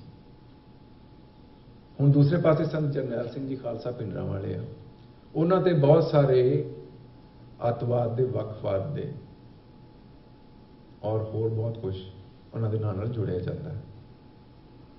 असी भारत सरकार नूं जे दसना होवे कि संत कौन सी, साडे मन ते जो संतां दा प्यार है वो हमेशा रहेगा, सत्कार भी रहेगा। ਤੇ ਭਾਰਤ ਸਰਕਾਰ ਨੂੰ ਲੋਕ ਸਭਾ ਦੀ ਪ੍ਰੋਸੀਡਿੰਗ ਪੜ੍ਹਨੀ ਚਾਹੀਦੀ ਹੈ। ਲੋਕ ਸਭਾ ਜਿਹੜੀ ਉੱਥੇ ਦੀ, ਜਿਸ ਤਰ੍ਹਾਂ ਤੁਹਾਡੀ US ਕਾਂਗਰਸ ਹੈ, ਇਸੇ ਤਰ੍ਹਾਂ ਇੰਡੀਆ ਦੀ ਲੋਕ ਸਭਾ ਹੈ, ਉੱਥੇ ਦਾ ਪਾਰਲੀਮੈਂਟ ਹੈ। ਉਸ ਲੋਕ ਸਭਾ ਦੇ ਫਲੋਰ ਆਫ ਦਾ ਹਾਊਸ ਤੇ ਇੰਡੀਆ ਦੇ ਹੋਮ ਮਿਨਿਸਟਰ ਗਿਆਨੀ ਜ਼ੈਲ ਸਿੰਘ ਦੀ ਸਟੇਟਮੈਂਟ ਹੈ ਅਸੈਂਬਲੀ ਦੇ ਵਿੱਚ ਸੰਤਾਂ ਦੇ ਬਾਰੇ, ਜਿਸ 'ਚ ਉਹਨੇ ਕਲੀਅਰਲੀ ਕਿਹਾ ਕਿ ਸੰਤਾਂ ਦੇ ਬਾਰੇ ਕਿਸੇ ਤਰ੍ਹਾਂ ਦੇ ਸਾਨੂੰ ਕੋਈ ਸਬੂਤ ਨਹੀਂ ਮਿਲੇ ਕਿ ਉਹ ਕਿਸੇ ਅੱਤਵਾਦ, ਵੱਖਵਾਦ ਜਾਂ ਕ੍ਰਿਮੀਨਲ ਐਕਟੀਵਿਟੀਜ਼ ਦੇ ਵਿੱਚ ਇਨਵੋਲਵ ਨੇ। ਜਿਹੜਾ ਉਹਨਾਂ ਤੇ ਝੂਠਾ ਕੇਸ ਬਣਾਇਆ ਗਿਆ ਉਹ ਕੋਰਟ 'ਚ ਬਰੀ ਹੋਏ। ਪਰ ਗੱਲ ਹੈ ਨੈਰੇਟਿਵ ਦੀ, ਗੱਲ ਹੈ ਤੁਹਾਡੀ ਹੋਂਦ ਦੀ। ਦਰਬਾਰ ਸਾਹਿਬ ਤੇ ਇੱਕ ਹਮਲਾ 1984 'ਚ ਹੋਇਆ, ਪਰ ਇਸ ਤੋਂ ਪਹਿਲਾਂ ਕੌਮ ਬਹੁਤ ਵਾਰੀ ਭੁੱਲ ਜਾਂਦੀ ਹੈ ਕਿ ਇਸ ਤੋਂ ਬਹੁਤ ਪਹਿਲਾਂ 1955 'ਚ ਵੀ ਦਰਬਾਰ ਸਾਹਿਬ ਤੇ ਹਮਲਾ ਪੁਲਿਸ ਰਾਹੀਂ ਕਰਾਇਆ ਗਿਆ। ਦਰਬਾਰ ਸਾਹਿਬ ਦੀ ਮਰਿਆਦਾ ਭੰਗ 1955 'ਚ ਵੀ ਕੀਤੀ ਗਈ, ਕਿਉਂਕਿ ਸਿੱਖ ਕੌਮ ਜਿਹੜੀ ਨਹਿਰੂ ਤੇ ਗਾਂਧੀ ਦੇ ਬਹਿਕਾਵੇ 'ਚ ਆ ਕੇ ਆਪਣੇ ਆਜ਼ਾਦ ਘਰ ਦਾ ਇਰਾਦਾ ਤਰਕ ਕਰਕੇ ਭਾਰਤ ਦੇ ਨਕਸ਼ੇ 'ਚ ਕੈਦ ਹੋਈ, ਇਹ ਸੋਚ ਕੇ ਕਿ ਉਹਨਾਂ ਨੂੰ ਸਪੈਸ਼ਲ ਸਟੇਟਸ ਦਿੱਤਾ ਜਾਏਗਾ। ਉਹ ਸਪੈਸ਼ਲ ਸਟੇਟਸ ਇਹ ਦਿੱਤਾ ਗਿਆ ਕਿ ਸਿੱਖਾਂ ਨੂੰ ਇੱਕ ਜਰਾਇਮ ਪੇਸ਼ਾ ਕੌਮ ਐਲਾਨਿਆ ਜਾਏ। ਉਹ ਸਟੇਟਸ ਇਹ ਸੀ। ਇੱਕ ਗੱਲ ਹੋਰ ਹਮੇਸ਼ਾ ਯਾਦ ਰੱਖੋ, ਕੁਝ ਟੈਕਨੀਕਲ ਚੀਜ਼ਾਂ ਨੇ ਜਿਹੜੀਆਂ ਅਸੀਂ ਆਪਣੇ ਪ੍ਰਚਾਰ 'ਚ ਜਾਂ ਉਸ ਤਰ੍ਹਾਂ ਲੋਕਾਂ ਨਾਲ ਜਿਨ੍ਹਾਂ ਤੇ ਗੱਲ ਨਹੀਂ ਕਰਦੇ। ਕਿਸੇ ਵੀ ਕੌਮ ਦੀ ਹੋਂਦ ਨੂੰ ਢਾਹ ਲਾਣੀ ਹੋਵੇ ਤੇ ਜਿਹੜੀਆਂ ਵੀ ਸਰਕਾਰਾਂ ਇਹ ਕੰਮ ਕਰਦੀਆਂ, ਸਭ ਤੋਂ ਪਹਿਲਾਂ ਉਹਦੀ ਡੈਮੋਗ੍ਰਾਫੀ ਨੂੰ ਚੇਂਜ ਕਰਦੀਆਂ ਨੇ। ਡੈਮੋਗ੍ਰਾਫੀ ਇਹ ਹੈ ਕਿ ਤੁਹਾਡੀ ਜੇ ਕਿਸੇ ਥਾਂ ਵੱਡ ਗਿਣਤੀ ਹੈ ਤੇ ਉਹ ਘੱਟ ਗਿਣਤੀ 'ਚ ਬਦਲ ਜਾਏ। ਸੋ ਸਿੱਖਾਂ ਨਾਲ ਸਭ ਤੋਂ ਪਹਿਲਾਂ ਇਹ ਧੱਕਾ ਕੀਤਾ ਗਿਆ ਕਿ ਸਿੱਖ ਜਿਹੜੇ 37% ਡਿਸਪਲੇਸ ਹੋ ਕੇ ਭਾਰਤ ਦੇ ਨਕਸ਼ੇ 'ਚ ਕੈਦ ਹੋਏ, ਉਹਨਾਂ ਦੀ ਡੈਮੋਗ੍ਰਾਫੀ ਬਦਲੀ ਗਈ। ਇਹ ਅੰਕੜਿਆਂ ਦਾ ਹਿਸਾਬ ਕਿਤਾਬ ਹੈ, ਇਹਦੇ ਵਾਸਤੇ ਕੋਈ ਲੰਮੀ ਖੋਜ ਦੀ ਲੋੜ ਨਹੀਂ। ਇੰਡੀਆ ਦੀ ਜਿਹੜੀ ਸੈਂਸਸ ਆਫ ਇੰਡੀਆ ਰਿਪੋਰਟਾਂ ਨੇ ਉਸ ਸਮੇਂ ਦੀਆਂ ਪੜ੍ਹ ਲਓ। ਉਹ ਸਿੱਖ ਜਿਹੜੇ 35% ਡਿਸਪਲੇਸ ਹੋ ਕੇ ਪੰਜਾਬ 'ਚ ਪਹੁੰਚੇ, ਵਸੇ, ਉਹਨਾਂ ਸਿੱਖਾਂ ਦੀ ਗਿਣਤੀ 54-55%, 56% ਸੀ ਪੰਜਾਬ 'ਚ, 56% ਆਲਮੋਸਟ। ਪਰ ਹੋਰ ਥਾਵਾਂ ਤੋਂ ਲਿਆ ਕੇ ਹਿੰਦੂਆਂ ਦੀ ਵਸੋਂ ਪੰਜਾਬ 'ਚ ਕੀਤੀ ਗਈ ਤਾਂ ਕਿ ਸਿੱਖਾਂ ਦੀ ਡੈਮੋਗ੍ਰਾਫੀ ਬਦਲ ਜਾਏ ਔਰ ਸਿੱਖ ਜਿਹੜਾ ਮੈਜੋਰਟੀ 'ਚ ਹੈ ਉਹ ਮਾਈਨੋਰਟੀ 'ਚ ਬਦਲ ਜਾਏ। ਵਨ ਲੈਂਗੁਏਜ ਵਨ ਸਟੇਟ ਦੇ ਨਾਂ ਤੇ ਹੋਰ ਬਹੁਤ ਸਾਰੀਆਂ ਸਟੇਟਾਂ ਵਜੂਦ 'ਚ ਆਈਆਂ, ਪਰ ਪੰਜਾਬ ਨੂੰ 10 ਸਾਲ ਸੰਘਰਸ਼ ਕਰਨਾ ਪਿਆ ਆਪਣੇ ਪੰਜਾਬੀ ਸੂਬੇ ਲਈ। ਔਰ ਉਸੇ ਦੌਰਾਨ ਹੀ 1955 'ਚ ਦਰਬਾਰ ਸਾਹਿਬ ਤੇ ਹਮਲਾ ਹੋਇਆ। ਪੰਜਾਬ ਦੇ ਪਾਣੀ ਤੇ ਪੰਜਾਬ ਦੀਆਂ ਨਹਿਰਾਂ ਨੂੰ ਮੋੜ ਕੇ ਪੰਜਾਬ ਦੇ ਜਿਹੜੇ ਰਿਸੋਰਸਿਸ ਨੇ ਉਹਨਾਂ ਨੂੰ ਡਾਈਵਰਟ ਕਰਕੇ ਹਰਿਆਣਾ ਔਰ ਰਾਜਸਥਾਨ ਵੱਲ ਕੀਤਾ ਗਿਆ ਤਾਂ ਕਿ ਜਿਹੜੀ ਪੰਜਾਬ ਦੀ ਪ੍ਰੋਸਪੈਰਿਟੀ ਹੈ ਉਹਨੂੰ ਮੁਕਾ ਦਿੱਤਾ ਜਾਏ। ਫਿਰ ਸਿੱਖ ਕੌਮ ਨੇ ਆਪਣਾ right of internal self determination ਵਰਤਦਿਆਂ ਹੋਇਆਂ ਆਨੰਦਪੁਰ ਸਾਹਿਬ ਦਾ ਮਤਾ ਪਾਸ ਕੀਤਾ, ਪਰ ਉਸ ਮਤੇ ਨੂੰ ਕਿਹਾ ਗਿਆ ਕਿ ਇਹ ਅੱਤਵਾਦ ਹੈ, ਇਹ ਵੱਖਵਾਦ ਹੈ, ਇਹ ਵੱਖਰਾ ਦੇਸ਼ ਚਾਹੁੰਦੇ ਨੇ। ਅੱਜ ਭਾਰਤ ਸਰਕਾਰ ਨੂੰ ਇਹ ਪੁੱਛਣਾ ਚਾਹੀਦਾ ਕਿ ਆਨੰਦਪੁਰ ਸਾਹਿਬ ਦੇ ਮਤੇ ਦੇ ਉੱਤੇ ਜਿੰਨੀ ਤੁਸੀਂ ਸਿੱਖਾਂ ਦੀ ਨਿਖੇਧੀ ਕੀਤੀ, ਜਿੰਨਾ ਉਹਨਾਂ ਨੂੰ ਭੰਡਿਆ, ਜਿੰਨਾ ਉਹਨਾਂ ਨੂੰ ਅੱਤਵਾਦ, ਵੱਖਵਾਦ ਦੇ ਨਾਲ ਜੋੜਿਆ, ਉਸ ਮੌਕੇ ਆਨੰਦਪੁਰ ਸਾਹਿਬ ਦੇ ਮਤੇ ਦੇ ਜਿੰਨੀਆਂ ਮੁਤਾਲਬੇ, ਜਿੰਨੀਆਂ ਮੰਗਾਂ ਕੀਤੀਆਂ ਗਈਆਂ, ਉਹਨਾਂ 'ਚ ਕਿਹੜੀ ਮੰਗ ਹੈ ਜਿਹੜੀ ਤੁਸੀਂ ਪੂਰੀ ਨਹੀਂ ਕੀਤੀ? ਮੋਰ ਔਰ ਲੈਸ ਸਾਰੀਆਂ ਹੀ ਮੰਗਾਂ ਸਮੇਂ ਸਿਰ ਪੂਰੀਆਂ ਹੋਈਆਂ। ਤੇ ਜੇ ਉਹ ਲੈਜੀਟੀਮੇਟ ਮੰਗਾਂ ਸਨ ਤੇ ਫਿਰ ਸਿੱਖਾਂ ਨੂੰ ਕਿਉਂ ਭੰਡਿਆ ਗਿਆ? ਉਹਦਾ ਕਾਰਨ ਇੱਕੋ ਹੀ ਸੀ ਕਿ ਸਿੱਖਾਂ ਦੀ ਹੋਂਦ ਨੂੰ ਮਿਟਾ ਦਿੱਤਾ ਜਾਏ। ਇੱਕ ਚੀਜ਼ ਦਾ ਜਵਾਬ ਹੋਰ ਵੀ ਲੈਂਦੇ ਜਾਓ ਕਿ ਜਿਹੜੇ ਲੋਕ ਇਹ ਕਹਿੰਦੇ ਆ ਕਿ ਇਹ ਕਾਊਂਟਰ ਇਨਸਰਜੈਂਸੀ ਆਪਰੇਸ਼ਨ ਸੀ, ਇਹ ਕੋਈ ਟੈਰਰਿਜ਼ਮ ਮੁਕਾਉਣ ਦਾ ਆਪਰੇਸ਼ਨ ਸੀ, ਬਲੂ ਸਟਾਰ। ਇੱਕ ਤੈਨੂੰ ਆਪਰੇਸ਼ਨ ਬਲੂ ਸਟਾਰ ਨਾ ਕਿਹਾ ਕਰੋ। ਬਹੁਤ ਸਾਰੇ ਸਿੱਖ ਵਿਦਵਾਨ ਤੇ ਬੁਲਾਰੇ ਵੀ ਇਹਨੂੰ ਆਪਰੇਸ਼ਨ ਬਲੂ ਸਟਾਰ ਕਹੀ ਜਾਂਦੇ। ਇਹ ਆਪਰੇਸ਼ਨ ਨਹੀਂ ਸੀ, ਇਹਨੂੰ ਅਟੈਕ ਬਲੂ ਸਟਾਰ ਕਿਹਾ ਕਰੋ। ਆਪਰੇਸ਼ਨ ਬਲੂ ਸਟਾਰ ਇੰਡੀਅਨ ਸਰਕਾਰ ਦੀ ਟਰਮੀਨੋਲੋਜੀ। ਆਪਰੇਸ਼ਨ ਕੀਤੇ ਜਾਂਦੇ ਆ ਜਿੱਥੇ ਕੁਝ ਗਲਤ ਹੋ ਰਿਹਾ ਹੋਵੇ ਤੇ ਉਹਨੂੰ ਮੁਕਾਉਣ ਲਈ। ਸੋ ਜਦੋਂ ਅਟੈਕ ਬਲੂ ਸਟਾਰ ਹੋਇਆ, ਇਹ ਕੋਈ ਕਾਊਂਟਰ ਇਨਸਰਜੈਂਸੀ ਆਪਰੇਸ਼ਨ ਨਹੀਂ ਸੀ। ਕਾਊਂਟਰ ਇਨਸਰਜੈਂਸੀ, ਮੈਂ ਟੈਰਰਿਜ਼ਮ ਨੂੰ ਐਜ਼ ਐਨ ਇਕਨੋਮਿਕ ਡਿਸਿਪਲਿਨ ਪੜ੍ਹਿਆ, ਇੱਦਾਂ ਨਹੀਂ ਕੀਤੇ ਜਾਂਦੇ। ਉਹਦੇ ਲਈ ਇੱਕ ਬਹੁਤ ਹੀ ਲਿਮਿਟਿਡ ਏਰੀਆ ਚੁਣ ਕੇ ਉਹਦੇ ਲਈ ਬਹੁਤ ਸਾਰੇ ਸਾਧਨ ਅਪਣਾਏ ਜਾਂਦੇ ਆ। ਪਹਿਲਾਂ ਤਾਂ ਇਹ ਹੈ ਕਿ ਸੰਤ ਜਰਨੈਲ ਸਿੰਘ ਜੀ ਖਾਲਸਾ ਭਿੱਡਰਾਂ ਵਾਲੇ ਭਾਰਤ ਦੀ ਰਾਜਧਾਨੀ 'ਚ ਜਥੇਬੰਦੀਆਂ ਦੇ ਨਾਲ ਫਿਰਦੇ ਨੇ, ਘੁੰਮਦੇ ਨੇ, ਜਥੇਬੰਦਕ ਰੂਪ 'ਚ ਸੜਕਾਂ ਤੇ ਹੁੰਦੇ ਨੇ। ਕਦੇ ਕੋਈ ਦੇਖਿਆ ਇਦਾਂ ਦਾ ਅੱਤਵਾਦੀ ਜਿਹੜਾ ਇਦਾਂ ਖੁੱਲਾ ਲੋਕਾਂ ਦੇ ਵਿੱਚ ਵਿਚਰਦਾ ਹੋਵੇ, ਜਿਹਨੂੰ ਸੰਗਤ ਇਦਾਂ ਆ ਕੇ ਮਿਲਦੀ ਹੋਵੇ, ਜਿਹੜੇ ਜਰਨਲਿਸਟਾਂ ਨਾਲ ਗੱਲ ਕਰਦਾ ਹੋਵੇ? ਕੋਈ ਅੱਤਵਾਦੀ ਅੱਜ ਤੱਕ ਮੈਂ ਤਾਂ ਨਹੀਂ ਦੇਖਿਆ। ਹੁਣ ਕੀ ਪੁਰਾਣੇ ਜ਼ਮਾਨਿਆਂ 'ਚ ਅੱਤਵਾਦੀ ਜਿਹੜੇ ਹੁੰਦੇ ਸੀ ਉਹ ਇਦਾਂ ਲੋਕਾਂ 'ਚ ਨਹੀਂ ਸੀ ਫਿਰਦੇ, ਉਹ ਰਾਜਧਾਨੀਆਂ ਦੇ ਵਿੱਚ ਇਦਾਂ ਖੁੱਲੇ ਨਹੀਂ ਸੀ ਫਿਰਦੇ। ਜੇ ਕਾਊਂਟਰ ਇੰਸਰਜੈਂਸੀ ਆਪਰੇਸ਼ਨ ਸੀ, ਫੜ ਲੈਂਦੇ ਸੰਤਾਂ ਨੂੰ, ਪਾਣੀ ਬੰਦ ਕਰ ਦਿੰਦੇ। ਪਰ ਇਹ ਤਾਂ ਇੰਟੈਂਸ਼ਨ ਹੀ ਨਹੀਂ ਸੀ। ਜਨਰਲ ਸਿਨਹਾ ਨੇ, ਜਿਹੜਾ deputy chief of army staff ਹੈ ਇੰਡੀਆ ਦਾ, ਉਹਨੇ ਆਪਣੀ ਕਿਤਾਬ 'ਚ ਲਿਖਿਆ ਹੈ ਕਿ ਇੰਦਰਾ ਗਾਂਧੀ ਨੇ ਉਹਨੂੰ ਜੂਨ 84 ਤੋਂ ਬਹੁਤ ਪਹਿਲਾਂ ਦਰਬਾਰ ਸਾਹਿਬ ਤੇ ਹਮਲਾ ਕਰਨ ਦਾ ਪਲਾਨ ਬਣਾਉਣ ਦਾ ਕਿਹਾ ਸੀ, ਜਿਹੜਾ ਜਨਰਲ ਸਿਨਹਾ ਨੇ ਨਹੀਂ ਮੰਨਿਆ। ਇਹ ਹੁਣ ਜਨਰਲ ਸਿਨਹਾ ਜਿਹੜਾ ਕੋਈ ਸਿੱਖ ਤਾਂ ਨਹੀਂ ਹੈ, ਜਨਰਲ ਸਿਨਹਾ ਦੀ ਸਿੱਖਾਂ ਪ੍ਰਤੀ ਕੋਈ ਸ਼ਰਧਾ ਵੀ ਨਹੀਂ ਹੈ, ਪਰ ਉਹ ਸਮਝਦਾ ਸੀ ਕਿ ਜੇ ਦਰਬਾਰ ਸਾਹਿਬ ਤੇ ਹਮਲਾ ਹੋਇਆ ਤੇ ਇੰਡੀਆ ਹਮੇਸ਼ਾ ਲਈ ਸਿੱਖਾਂ ਨੂੰ ਖੋ ਦੇਗਾ, ਜਿਹੜਾ ਕਿ ਹੋਇਆ। ਫਿਰ ਇਹਦੇ ਨਾਲ ਨਾਲ ਇੱਕ ਚੀਜ਼ ਹਮੇਸ਼ਾ ਯਾਦ ਰੱਖੋ ਕਿ ਜਦ ਸਾਡੀ 100 ਤੋਂ ਘੱਟ ਸ਼ਹੀਦ ਉੱਥੇ ਜਿਹੜੇ ਸਾਡੇ ਸ਼ਹੀਦ ਹੋਏ, ਸਾਡੇ ਜੁਝਾਰੂ ਸੀ, ਉਹਨਾਂ ਵਾਸਤੇ ਤੁਹਾਨੂੰ 1,56,000 ਇੰਡੀਅਨ ਆਰਮੀ ਉੱਥੇ ਘੱਲਣ ਦੀ ਲੋੜ ਨਹੀਂ ਸੀ। ਇਹ ਕਾਊਂਟਰ ਇੰਸਰਜੈਂਸੀ ਆਪਰੇਸ਼ਨ ਸੀ। ਉਹਦੇ ਵਾਸਤੇ ਤੁਹਾਨੂੰ ਪੂਰੀ ਪੰਜਾਬ ਦੀ ਸਟੇਟ ਬਲੌਕ ਕਰਨ ਦੀ ਜ਼ਰੂਰਤ ਨਹੀਂ ਸੀ। ਉਹਦੇ ਵਾਸਤੇ ਤੁਹਾਨੂੰ ਰੇਡੀਓ ਤੇ ਅਖਬਾਰਾਂ ਤੇ ਪਾਬੰਦੀ ਲਾਉਣ ਦੀ ਲੋੜ ਨਹੀਂ ਸੀ। ਉਹਦੇ ਵਾਸਤੇ ਅਕਾਲ ਤਖਤ ਸਾਹਿਬ ਨੂੰ ਢਾਹ ਢੇਰੀ ਕਰਨ ਦੀ ਲੋੜ ਨਹੀਂ ਸੀ, ਤੇ ਨਾ ਹੀ ਉੱਥੇ ਵਿਜੇਤਾ ਟੈਂਕ ਘੱਲ ਕੇ ਅਕਾਲ ਤਖਤ ਸਾਹਿਬ ਤੇ ਗੋਲੇਬਾਰੀ ਕਰਨ ਦੀ ਲੋੜ ਸੀ। ਹੁਣ ਜਿਹੜੇ ਲੋਕ ਦਰਬਾਰ ਸਾਹਿਬ ਗਏ ਨੇ, ਕੰਪਾਊਂਡ ਦੇਖਿਆ ਹੈ, ਦਰਬਾਰ ਸਾਹਿਬ ਦਾ ਨੁਕਸਾਨ ਘੱਟ ਹੋਇਆ ਇਸ ਹਮਲੇ 'ਚ, ਜ਼ਿਆਦਾ ਨੁਕਸਾਨ ਸ੍ਰੀ ਅਕਾਲ ਤਖਤ ਸਾਹਿਬ ਦਾ ਹੋਇਆ। ਕਿਉਂਕਿ ਸ੍ਰੀ ਅਕਾਲ ਤਖਤ ਸਾਹਿਬ ਤੁਹਾਡੀ ਸੋਵਰੈਨਿਟੀ ਦਾ, ਤੁਹਾਡੇ ਰਾਜ ਦਾ, ਤੁਹਾਡੀ ਪੋਲਿਟੀ ਦਾ ਨਿਸ਼ਾਨ ਹੈ।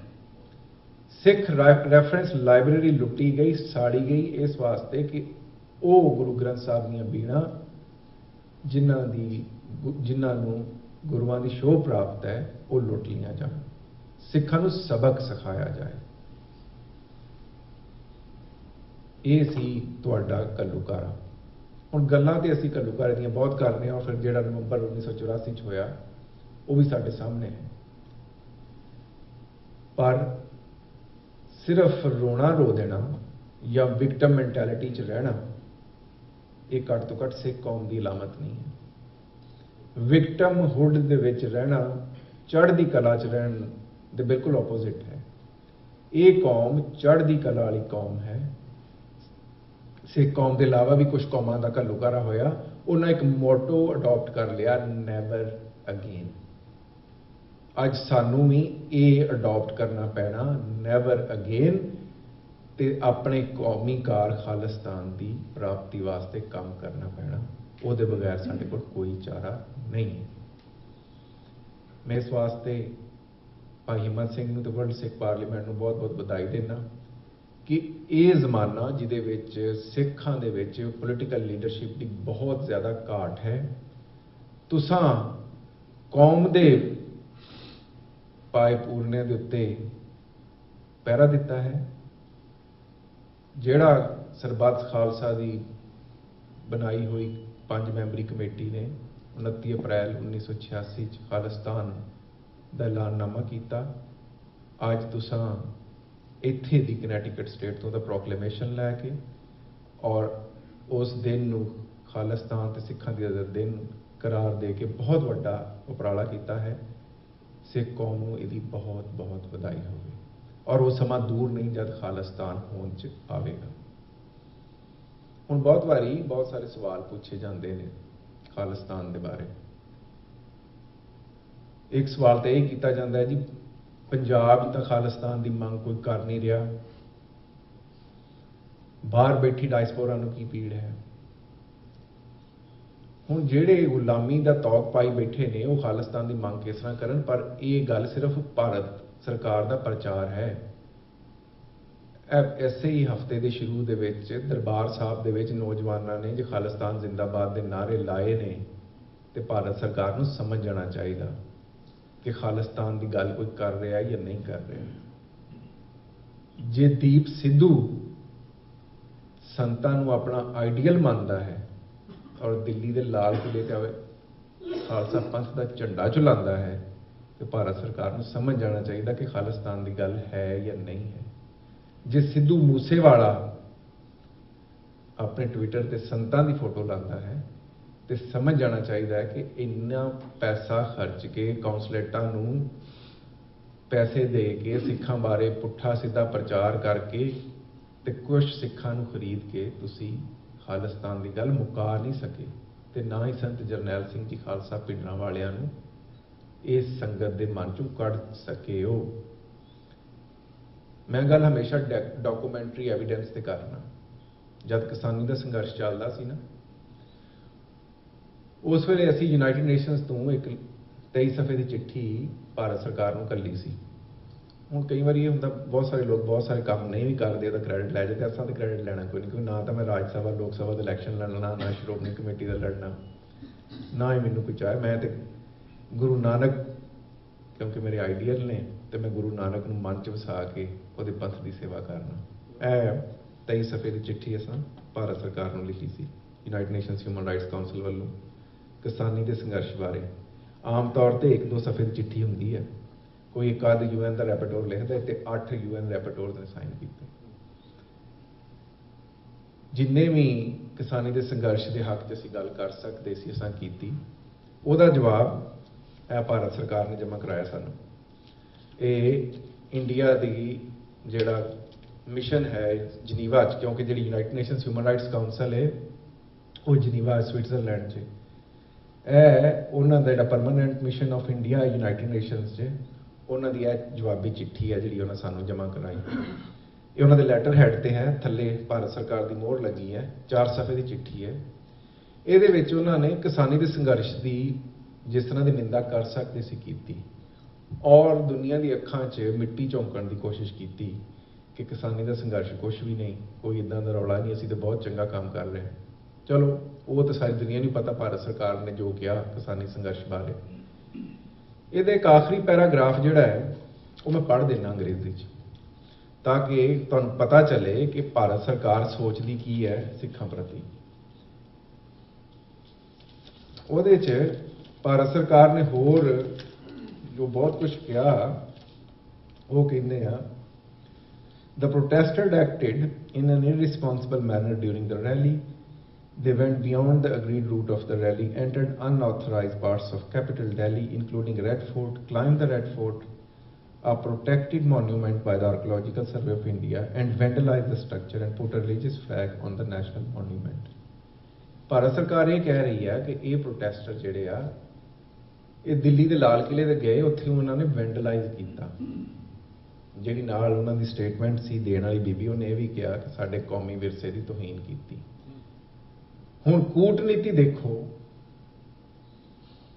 लाल किला उन्हां मुगलों का उसारिया होया जिन्हों अज भारत सरकार कहती है भी तड़वाई आए, फलाने आए, असी ताज महल नूं फेर मंदिर बनाना है, बाबरी मस्जिद जिन्हां दी बनाई हुई मंदिर च कन्वर्ट कर दिता। उन्हां दा बनाया Lal Qila UN human rights council च भारत का कौमी विरसा हो गया, ते उहदे उत्ते सिखां दा झूलदा निशान साहब तोहीन हो गया उस कौमी विरसे की।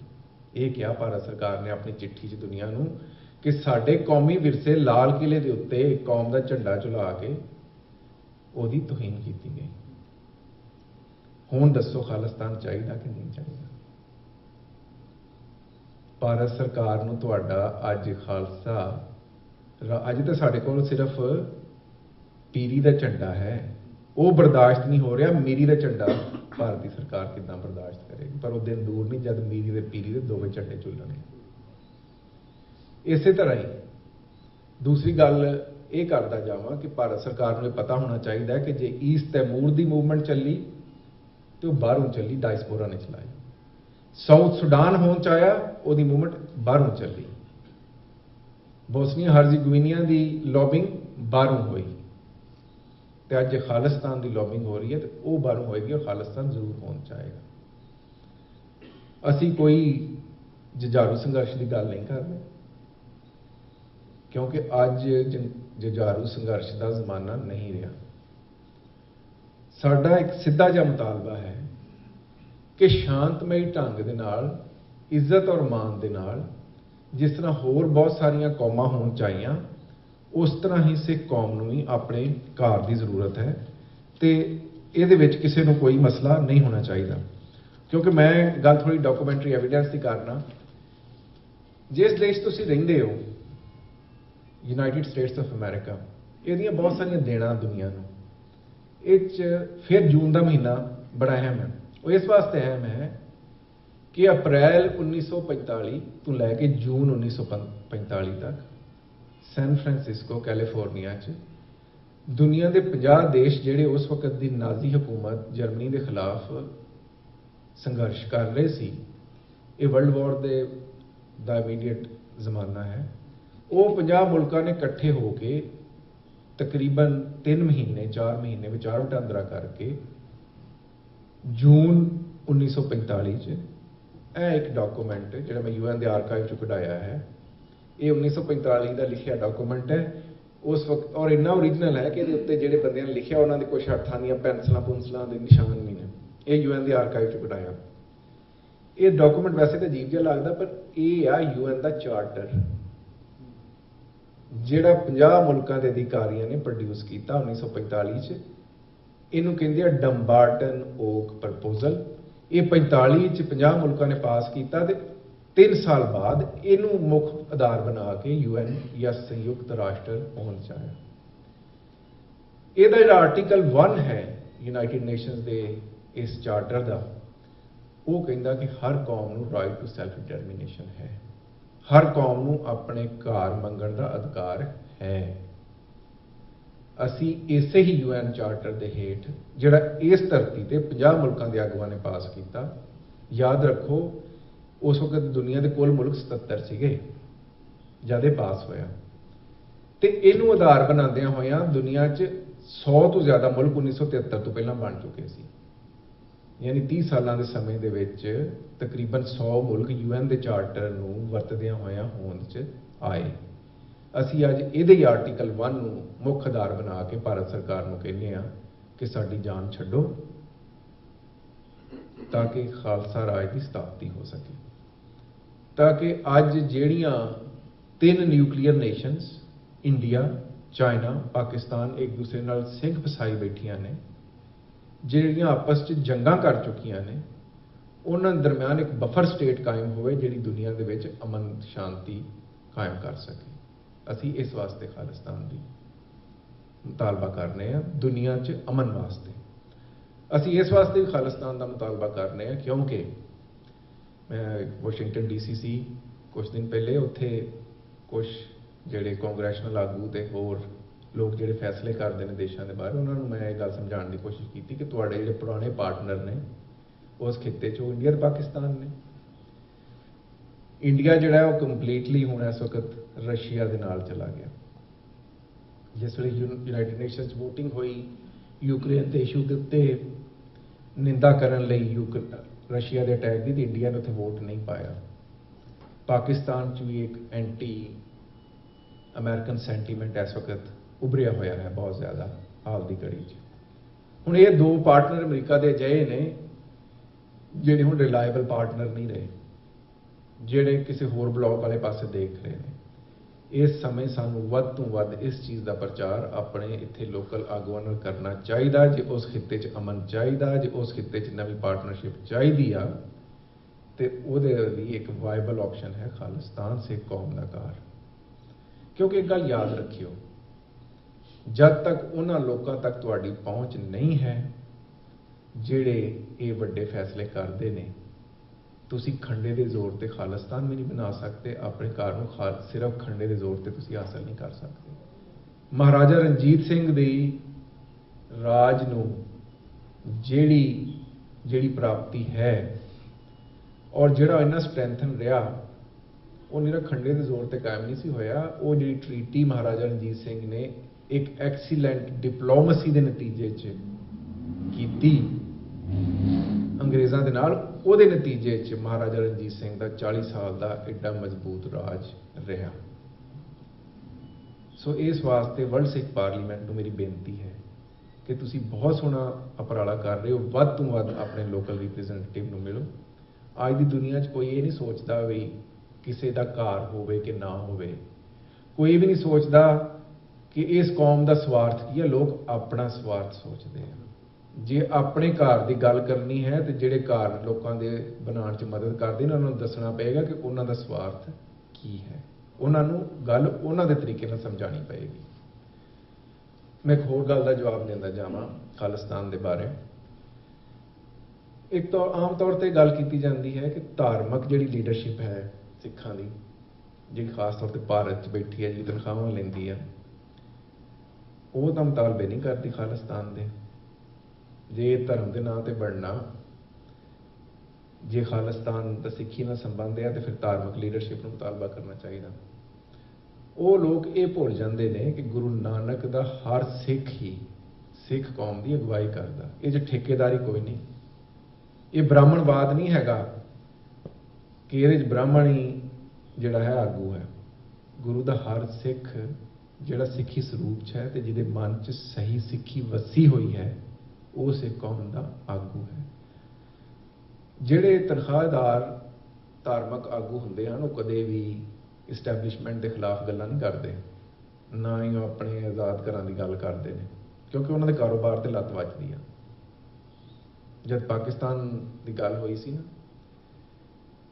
तो धार्मिक आगू जिहड़े सन उस समय दे इंडिया के, उन्होंने सब तो वध के विरोध किया पाकिस्तान। उन्होंने कायदे आज़म मोहम्मद अली जिन्नाह ने कहा कि ये कायदे आज़म नहीं काफरे आज़म है, ये कौम को वंडण लगा, ये पाकिस्तान नहीं ना पाकिस्तान बनाने लगा। इसे प्रचार का नतीजा है कि अज पाकिस्तान तो ज्यादा मुसलमान अज भी भारत च वसते हैं, पर जिहड़ी हालत च वस रहे हैं वो तुहाडे सामने है। ते वो जिहड़े पाकिस्तान नूं ना पाकिस्तान कहंदे सी, जिहड़े कायदे आज़म नूं काफरे आज़म कहंदे सी, उन्हां नूं जे सिर लुकाउण दी थां मिली ते पाकिस्तान च मिली। सो मेरे वो वीर जिहड़े मैनूं सुन रहे होणगे, जिहड़े भारत दे विच रह के ये सोचते ने कि असीं चंगा खाने आ, चंगा पाने आ, कारोबार तगड़े आ, सानूं किहड़ी लोड़ है अपने देश की। उन्हां नूं बेनती है कि तुसी ज्ञानी ज़ैल सिंह तो उच्चा मरतबा दर्जा तो नहीं लै सकते ना। ज्ञानी ज़ैल सिंह भारत का प्रेजिडेंट सी, पहले होम मिनिस्टर सी, फिर प्रेजिडेंट बने। हुण प्रेजिडेंट तो वड्डा तो कोई नहीं होंदा ना कॉन्स्टिट्यूशनली, पर ज्ञानी ज़ैल सिंह वो सी कि जब इंदिरा गांधी का कतल होया तो ज्ञानी ज़ैल सिंह जो यमन तो वापस आ रहा सी तो पहला तो क्या गया, इसकी लोड़ ही कोई नहीं, प्रेजिडेंट को उत्थे बैठा रहने तो है तो सिख ना, कोई होर ही सौं चुका दे राजीव गांधी। और सब तो पहला हमला ज्ञानी ज़ैल सिंह की गड्डी ते कीता गया। ज्ञानी ज़ैल सिंह ने खुद लिखा। ज्ञानी ज़ैल सिंह ने उस वक्त के प्राइम मिनिस्टर इंदिरा गांधी के पुत्र राजीव गांधी को फोन किया कि दिल्ली सिखां का कतलेआम हो रहा, कुछ कर। उन्हें कहा कोई नहीं मैं देख लाँगा, और उसके बाद प्रेजिडेंसी दी लाइनां कट दित्तियां गईयां। सो जिहड़े भारत दे विच कैद कहंदे आ कि सानू इत्थे असीं सौखे वस रहे हैं, तुसीं कित्थे तक पहुँच जाओगे? ज़्यादा तो ज़्यादा प्रेजिडेंट ऑफ इंडिया बन जाओगे ना, रहोगे तो सिख ही। उस मुल्क के संविधान के हेठ जिहदी धारा 5(2) भी अज भी सिखां नूं केशाधारी हिंदू ऐलानदी है, जिथे अज भी सिख मैरिज एक्ट लागू नहीं, सिखां दीयां जिहड़ियां विआह आनंद कारज ने वो हिंदू मैरिज एक्ट के हेठ रजिस्टर होकर तुहानूं हिंदू मैरिज एक्ट का सर्टिफिकेट दिता जाता।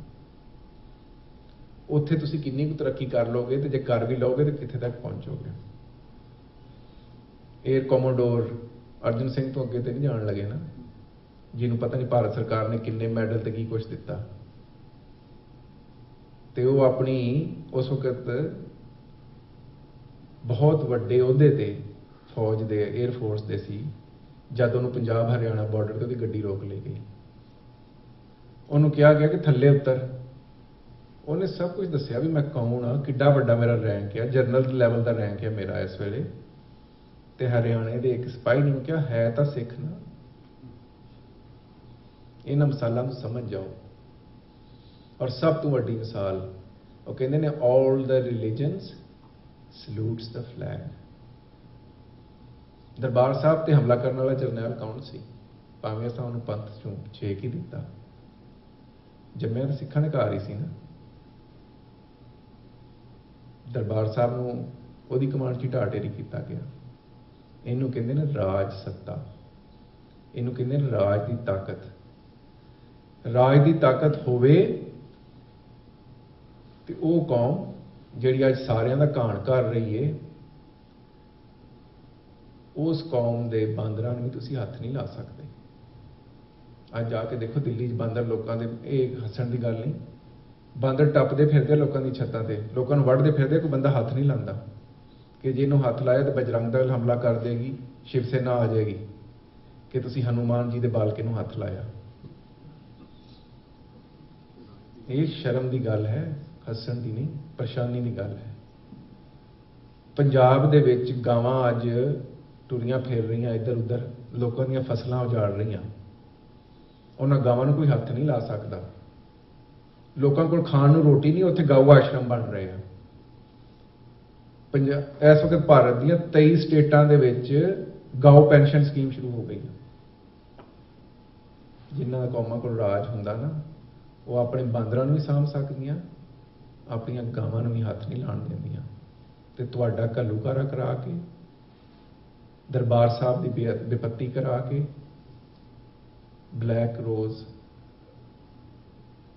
ਤੇ ਬਲੂ ਸਟਾਰ ਕਰਾ ਕੇ ਤੁਹਾਨੂੰ ਟੈਰਰਿਸਟ ਕਰਾਰ ਦੇ ਸਕਦੀ। ਇਹਨੂੰ ਕਹਿੰਦੇ ਆ ਰਾਜ। ਸੋ ਮੇਰੀ ਇਹ ਬੇਨਤੀਆਂ ਦੇ ਨਾਲ ਨਾਲ ਇੱਕ ਦੋ ਆਖਰੀ ਗੱਲਾਂ ਉਹ ਇਹ ਆ ਕਿ ਜਿਹੜੇ ਸਾਡੇ ਵੀਰ ਇਹ ਉਪਰਾਲੇ ਕਰ ਰਹੇ ਨੇ, ਇਹ ਬਹੁਤ ਸ਼ਲਾਘਾਯੋਗ ਨੇ। ਇਹਨਾਂ ਦੇ ਨਾਲ ਵੱਧ ਤੋਂ ਵੱਧ ਜੁੜੋ ਤੇ ਆਪਣੇ ਕੌਮੀ ਘਰ ਦੀ ਗੱਲ ਕਰੋ। ਇੱਕ ਬੇਨਤੀ ਹੈ ਕਿ ਤੁਸੀਂ ਇੱਕ ਦੂਸਰੇ ਦੀ ਨਿੰਦਾ ਕਰਨ ਨੂੰ ਛੱਡ ਦਿਓ। ਸਿੱਖ ਰਾਜ ਦੀ ਪ੍ਰਾਪਤੀ ਉਨੀ ਦੇਰ ਤੱਕ ਨਹੀਂ ਹੋ ਸਕਦੀ ਜਿੰਨੀ ਦੇਰ ਤੁਸੀਂ ਵੰਡੀਆਂ 'ਚ ਪਏ ਹੋ। ਇਹ ਜਿਹੜਾ ਕਹਿੰਦੇ ਹੋ ਨਾ, ਆਹ ਕੁਛ ਨਹੀਂ ਕਰ ਰਿਹਾ, ਉਹ ਕੁਛ ਨਹੀਂ ਕਰ ਰਿਹਾ, ਇਹ ਏਜੰਟ, ਉਹ ਏਜੰਟ, ਲੱਗਦਾ ਪੂਰੀ ਦੀ ਪੂਰਾ ਪੰਥ ਹੀ ਕਿਸੇ ਦਾ ਏਜੰਟ ਹੈ। ਔਰ ਮੈਂ ਆਪਣੀ ਖਾਲਿਸਤਾਨੀ ਜਥੇਬੰਦੀਆਂ ਨੂੰ ਇਹ ਕਹਿਣਾ ਚਾਹੁੰਦਾ, ਵਰਲਡ ਸਿੱਖ ਪਾਰਲੀਮੈਂਟ ਨੂੰ ਇਹ ਕਹਿਣਾ ਚਾਹੁੰਦਾ, ਸਾਡੀ ਇੱਕ ਘਾਟ ਹੈ। ਸੈਲਫ ਐਨਾਲਿਸਿਸ ਕਰਨਾ, ਸੈਲਫ ਕ੍ਰਿਟੀਕਲ ਹੋਣਾ ਬਹੁਤ ਜ਼ਰੂਰੀ ਹੈ। ਉਹਦੇ ਬਗੈਰ ਪ੍ਰਾਪਤੀ ਨਹੀਂ ਹੁੰਦੀ। ਸਾਨੂੰ ਹੁਣ ਪਹੁੰਚ ਉਹਨਾਂ ਤੱਕ ਕਰਨੀ ਹੈ ਜਿਹੜੇ ਸਾਡੇ ਨਾਲ ਸਹਿਮਤ ਨਹੀਂ, ਜਿਹੜੇ ਆਪਣੇ ਕੌਮੀ ਘਰ ਦੀ ਗੱਲ ਨਹੀਂ ਕਰ ਰਹੇ, ਅਸਾਂ ਉਹਨਾਂ ਤੱਕ ਪਹੁੰਚਣਾ ਹੈ। ਜੇ ਵਰਲਡ ਸਿੱਖ ਪਾਰਲੀਮੈਂਟ ਹੈ ਤੇ ਫਿਰ ਸਾਰੇ ਸਿੱਖਾਂ ਦਾ ਪਾਰਲੀਮੈਂਟ ਹੋਣਾ ਚਾਹੀਦਾ। ਇਹ ਸਿਰਫ ਖਾਲਿਸਤਾਨੀ ਸਿੱਖਾਂ ਵਾਸਤੇ ਨਹੀਂ ਅਸਾਂ ਬਣਾਇਆ। ਅਸਾਂ ਆਪਣੀ ਕੌਮ ਦਾ ਇੱਕ ਜੁਆਇੰਟ ਪਲੇਟਫਾਰਮ ਬਣਾਇਆ। ਅਸਾਂ ਉਹਨਾਂ ਤੱਕ ਪਹੁੰਚ ਕਰਨੀ ਹੈ, ਉਹ ਮੰਨਣ ਨਾ ਮੰਨਣ। ਅਸਾਂ ਗੁਰੂ ਦੀ ਵਿਚਾਰਧਾਰਾ ਤੇ ਪਹਿਰਾ ਦੇਣਾ। ਪਹਿਲੇ ਪਾਤਸ਼ਾਹ ਕਿੱਥੇ ਨਹੀਂ ਗਏ? ਮੱਟਾਂ ਤੇ ਗਏ, ਸਿੱਧਾਂ ਕੋਲ ਗਏ, ਬਗਦਾਦ ਗਏ, ਹਰ ਜਗ੍ਹਾ ਗਏ। ਕੋਈ ਮੰਨੇ ਨਾ ਮੰਨੇ, ਅਸੀਂ ਉਹਨਾਂ ਤੱਕ ਪਹੁੰਚ ਜ਼ਰੂਰ ਕਰੀਏ। ਤੇ ਸਿੱਖ ਕੌਮ 'ਚ ਕੰਮ ਕਰਨ ਦੀ ਬਹੁਤ ਲੋੜ ਹੈ। ਕੋਈ ਖੇਤਰ ਐਸਾ ਨਹੀਂ ਜਿਹਦੇ 'ਚ ਕੰਮ ਕਰਨ ਦੀ ਲੋੜ ਨਾ ਹੋਵੇ। ਇਸ ਵਾਸਤੇ ਸਾਡੀਆਂ ਜਿੰਨੀਆਂ ਜਥੇਬੰਦੀਆਂ ਕੰਮ ਕਰ ਰਹੀਆਂ, ਉਹ ਸਾਰਾ ਬਹੁਤ ਵਧੀਆ ਕਰ ਰਹੀਆਂ। ਹੁਣ ਮਹਾਮਾਰੀ 'ਚ ਜਿੰਨਾ ਵਧੀਆ ਕੰਮ ਸਿੱਖਾਂ ਨੇ ਕੀਤਾ, ਇੱਥੇ ਦੀਆਂ ਸਟੇਟਾਂ ਰੈਕਗਨਾਈਜ਼ ਕਰਦੀਆਂ, ਸਾਡੇ ਲਈ ਮਾਣਯੋਗ ਗੱਲ ਹੈ। ਉਧਰ ਜੇ ਕਸ਼ਮੀਰ ਦੀਆਂ ਧੀਆਂ ਨੂੰ ਕੋਈ ਕਸ਼ਮੀਰ 'ਚ ਮੋੜ ਕੇ ਲਾਇਆ ਤਾਂ ਸਿੱਖ ਨੇ। ਤੁਸੀਂ ਗੁਰੂ ਦੇ ਸਿਧਾਂਤ ਤੇ ਚੱਲਦਿਆਂ ਹੋਇਆਂ ਵੰਡੀਆਂ ਮੁਕਾ ਦਿਓ। ਗੁਰੂ ਗ੍ਰੰਥ ਸਾਹਿਬ ਦੇ ਅੱਗੇ ਮੱਥਾ ਟੇਕਨੇ ਆ ਤੇ ਗੁਰੂ ਗ੍ਰੰਥ ਸਾਹਿਬ ਦੇ ਸਿਧਾਂਤ ਤੇ ਚੱਲੋ। ਇਸੇ 'ਚ ਕੌਮ ਦੀ ਪ੍ਰਾਪਤੀ ਹੈ, ਇਸੇ 'ਚ ਕੌਮ ਦੀ ਚੜ੍ਹਦੀ ਕਲਾ ਹੈ। ਵਾਹਿਗੁਰੂ ਜੀ ਕਾ ਖਾਲਸਾ, ਵਾਹਿਗੁਰੂ ਜੀ ਕੀ ਫਤਿਹ।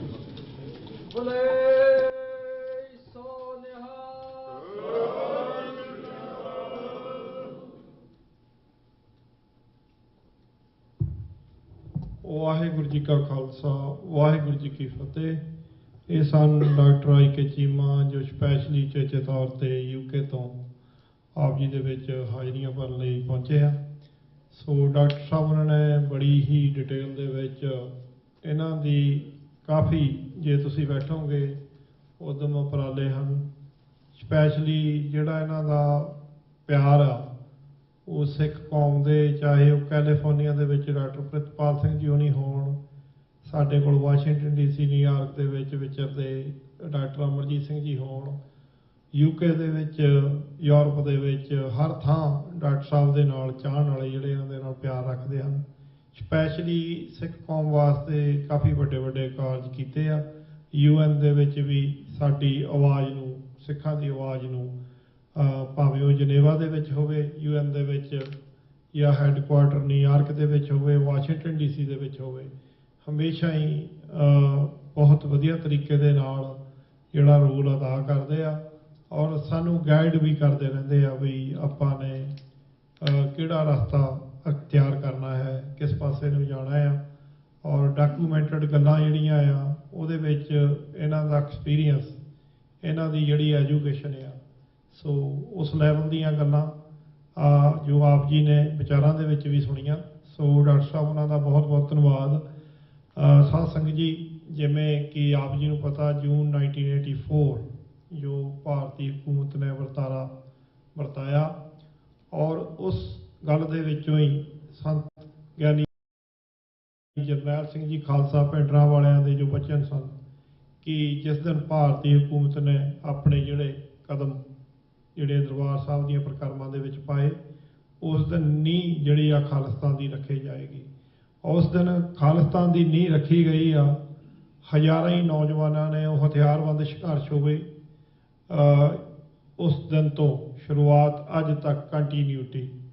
ਸੋ ਮੈਂ ਇਹ ਵੀ ਗੱਲ ਕਹਾਂਗਾ ਕਿ ਜਿਵੇਂ ਨੰਗਲ ਅੰਬੀਆਂ ਜੋ ਨੌਜਵਾਨ ਕਬੱਡੀ ਦਾ ਪਲੇਅਰ ਸੀ, ਜਾਂ ਦੀਪ ਸਿੱਧੂ, ਉਸ ਤੋਂ ਉਪਰੰਤ ਸਿੱਧੂ ਮੂਸੇਵਾਲਾ, ਇਹਨਾਂ ਦੇ ਆਪਾਂ ਹੁਣ ਸੋਸ਼ਲ ਮੀਡੀਆ ਤੇ ਜਦੋਂ ਵਾਇਰਲ ਹੁੰਦੀਆਂ ਆ ਅਸੀਂ ਦੇਖਦੇ ਹਾਂ, ਸੋ ਕਾਰਨ ਉਸੇ ਪਾਸੇ ਨੂੰ ਜਾਂਦਾ ਕਿ ਉਹ ਪੰਜਾਬ ਦੀ ਗੱਲ ਕਰਦੇ ਸਨ, ਹੋਂਦ ਦੀ ਗੱਲ ਕਰਦੇ ਸਨ, ਨਸਲਾਂ ਦੀ ਗੱਲ ਕਰਦੇ ਸਨ, ਜਾਂ ਆਪਣਾ ਜਿਹੜਾ ਆਈਡੀਅਲ ਸੰਤ ਗਿਆਨੀ ਜਰਨੈਲ ਸਿੰਘ ਖਾਲਸਾ ਭਿੰਡਰਾਂ ਵਾਲਿਆਂ ਨੂੰ ਮੰਨਣਾ।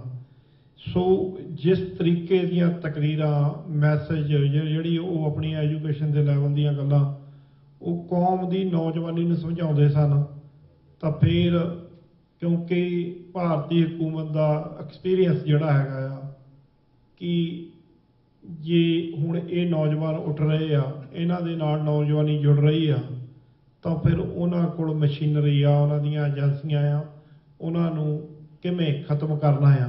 ਤਾਂ ਸਾਡੇ ਤੁਹਾਡੇ ਵਾਸਤੇ ਐਕਸੀਡੈਂਟ ਲੱਗਦੇ ਆ, ਸਾਡੇ ਤੁਹਾਡੇ ਵਾਸਤੇ ਲੱਗਦੀਆਂ ਗੈਂਗਵਾਰਾਂ, ਪਰ ਇਹ ਐਦਾਂ ਨਹੀਂ ਹੈ, ਇੰਨੀਆਂ ਸੌਖੀਆਂ ਗੱਲਾਂ ਨਹੀਂ ਆ। ਆਪਾਂ ਉਹਨਾਂ ਦੇ ਮੀਡੀਆ ਨੇ ਪ੍ਰਚਾਰਿਆ ਹੈ ਕਿ ਇਹ ਗੈਂਗਸਟਰਾਂ ਨੇ ਉਹਨਾਂ 'ਤੇ ਅਟੈਕ ਕਰਤਾ, ਜਾਂ ਦੀਪ ਸਿੱਧੂ ਦਾ ਜਿਹੜਾ ਆ ਉਹ ਐਕਸੀਡੈਂਟ ਦੇ ਵਿੱਚ ਨਹੀਂ। ਇਹਦੇ ਪਿੱਛੇ ਬਹੁਤ ਵੱਡੇ ਵੱਡੇ ਢੰਗ ਤਰੀਕੇ ਜਿਹੜੇ ਆ ਕੰਟਰੀਆਂ ਦੇ, ਵੱਡੇ ਵੱਡੇ ਜਿਹੜੇ ਮੀਡੀਆ ਦੇ ਲੋਕ ਹਨ ਕੰਟਰੀਆਂ ਦੇ ਵਿੱਚ ਗਏ, ਉਹਨਾਂ ਨੂੰ ਕਿਵੇਂ ਇਹ ਕੰਟਰੀਆਂ ਖਤਮ ਕਰਵਾ ਦਿੰਦੀਆਂ ਆ, ਤੁਹਾਨੂੰ ਪਤਾ ਵੀ ਨਹੀਂ ਲੱਗਦਾ। ਸੋ ਅੱਜ ਕੱਲ੍ਹ ਤਾਂ ਸਿਸਟਮ ਐਡੇ ਹਾਈ ਫਾਈ ਬਣੇ ਹੋਏ ਆ ਕਿ ਮਤਲਬ ਜਿਹੜੇ ਕਤਲ ਵੀ ਹੋ ਜਾਂਦੇ ਆ ਔਰ ਪਤਾ ਵੀ ਨਹੀਂ ਲੱਗਦਾ ਵੀ ਕਿਵੇਂ। ਸੋ ਇਹ ਭਾਰਤੀ ਹਕੂਮਤ ਦਾ ਵਰਤਾਰਾ ਆ।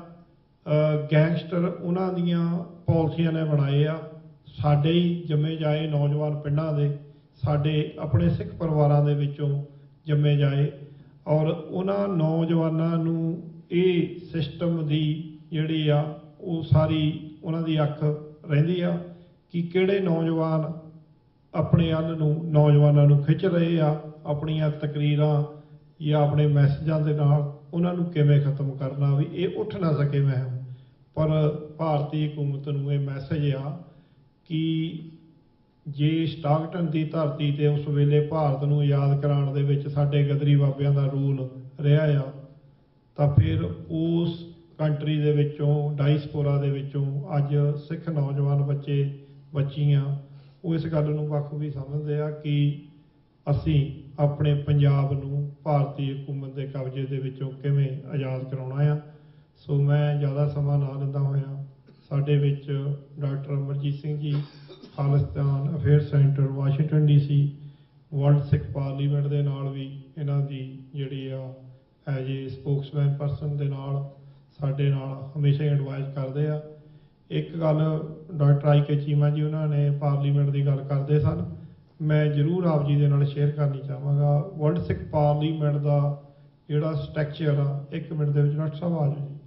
ਸੋ 1 ਮਿੰਟ ਦੇ ਵਿੱਚ ਜ਼ਿਆਦਾ ਸਮਾਂ ਨਹੀਂ, ਇਹ 300 ਮੈਂਬਰਾਂ ਦਾ ਸਮੂਹ ਆ। ਸੋ 300 ਮੈਂਬਰਾਂ ਦੇ ਵਿੱਚੋਂ ਜਿਹੜਾ 150 ਮੈਂਬਰ ਆ ਉਹ ਡਾਇਸਪੋਰਾ ਦੇ ਵਿੱਚੋਂ ਆ, ਅਲੱਗ-ਅਲੱਗ ਕੰਟਰੀਆਂ ਦੇ ਵਿੱਚੋਂ।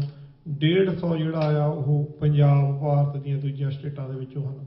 ਸੋ ਇਹਦੀਆਂ 10 ਕੌਂਸਲਾਂ ਆ। ਮੇਰਾ ਇਹ ਜ਼ਰੂਰੀ ਮੈਂ ਇਸ ਕਰਕੇ ਕਰਨਾ ਚਾਹੁੰਦਾ ਬੇਨਤੀ ਕਿ ਕਈ ਵਾਰੀ ਖਾਲਿਸਤਾਨ ਦੀ ਗੱਲ ਤੋਂ ਆਪਾਂ ਕਈ ਵਾਰੀ ਸੰਕੋਚ ਰੱਖਦੇ, ਵੀਰ ਭਰਾ ਸਾਡੇ ਵੀ ਪੰਜਾਬ ਜਾਣਾ ਹੁੰਦਾ, ਸੋ ਟਰਬਲ ਆਉਂਦੇ ਆ। ਪਰ ਉਹਦੇ ਵਿੱਚ education council, religious council, finance council, ਇੱਦਾਂ ਦੀਆਂ ਕਾਫੀ ਡਿਫਰੈਂਟ ਜਿਹੜੀਆਂ ਐਜੂਕੇਸ਼ਨ ਕੌਂਸਲਾਂ ਹੈਗੀਆਂ। ਕਿਸੇ ਵੀ ਕੌਂਸਲ ਦੇ ਵਿੱਚ ਜਿਸ ਕੰਮ ਦੇ ਵਿੱਚ ਵੀ ਤੁਹਾਡਾ ਰੁਝਾਨ ਹੈ ਵੀ ਅਸੀਂ ਗੁਰਮਤ ਦੀ ਉਹ ਗੱਲ ਕਰਨੀ ਆ ਜਾਂ ਬੱਚਿਆਂ ਨੂੰ ਖੇਡਾਂ ਦੇ ਵੱਲ ਹੀ ਪ੍ਰੇਰਨਾ ਆ, ਨਸ਼ਿਆਂ ਤੋਂ ਦੂਰ ਰੱਖਣ ਦੀ, ਕਿਸੇ ਵੀ ਕੌਂਸਲ ਦੇ ਵਿੱਚ ਕੋਈ ਵੀ ਗੁਰਸਿੱਖ ਭੈਣ ਭਰਾ ਕੰਮ ਕਰ ਸਕਦਾ ਆ। ਅਸੀਂ ਜ਼ਿਆਦਾ ਡਿਟੇਲ ਦੇ ਵਿੱਚ ਮੈਂ ਨਾ ਜਾਂਦਾ ਹੋਇਆ, ਕਿਤੇ ਤੁਸੀਂ ਵੈਬਸਾਈਟ 'ਤੇ ਜਾ ਸਕਦੇ ਹੋ, ਸਾਰਾ ਕੁਝ ਉੱਥੇ ਹੈ। ਸੋ ਗੁਰਸਿੱਖ ਪਾਰਲੀਮੈਂਟ ਦੀ ਮੈਂ ਜ਼ਿਆਦਾ ਸਮਾਂ ਨਾ ਲੈਂਦਾ ਹੋਇਆ ਡਾਕਟਰ ਅਮਰਜੀਤ ਸਿੰਘ ਉਹਨਾਂ ਨੂੰ ਬੇਨਤੀ ਕਰਾਂਗਾ, ਸੋ ਆਪ ਜੀ ਦੇ ਨਾਲ ਵਿਚਾਰਾਂ ਦੀ ਸਾਂਝ ਪਾਉਣਗੇ ਜੀ 35 ਕੁ ਮਿੰਟ ਲਈ। ਸੋ ਉਹਨਾਂ ਤੋਂ ਉਪਰੰਤ ਅਸੀਂ ਫਿਰ ਅਗਲਾ ਪ੍ਰੋਗਰਾਮ ਆਪ ਜੀ ਦੇ ਨਾਲ ਸ਼ੇਅਰ ਕਰਾਂਗੇ ਜੀ। ਵਾਹਿਗੁਰੂ ਜੀ ਕਾ ਖਾਲਸਾ, ਵਾਹਿਗੁਰੂ ਜੀ ਕੀ ਫਤਿਹ।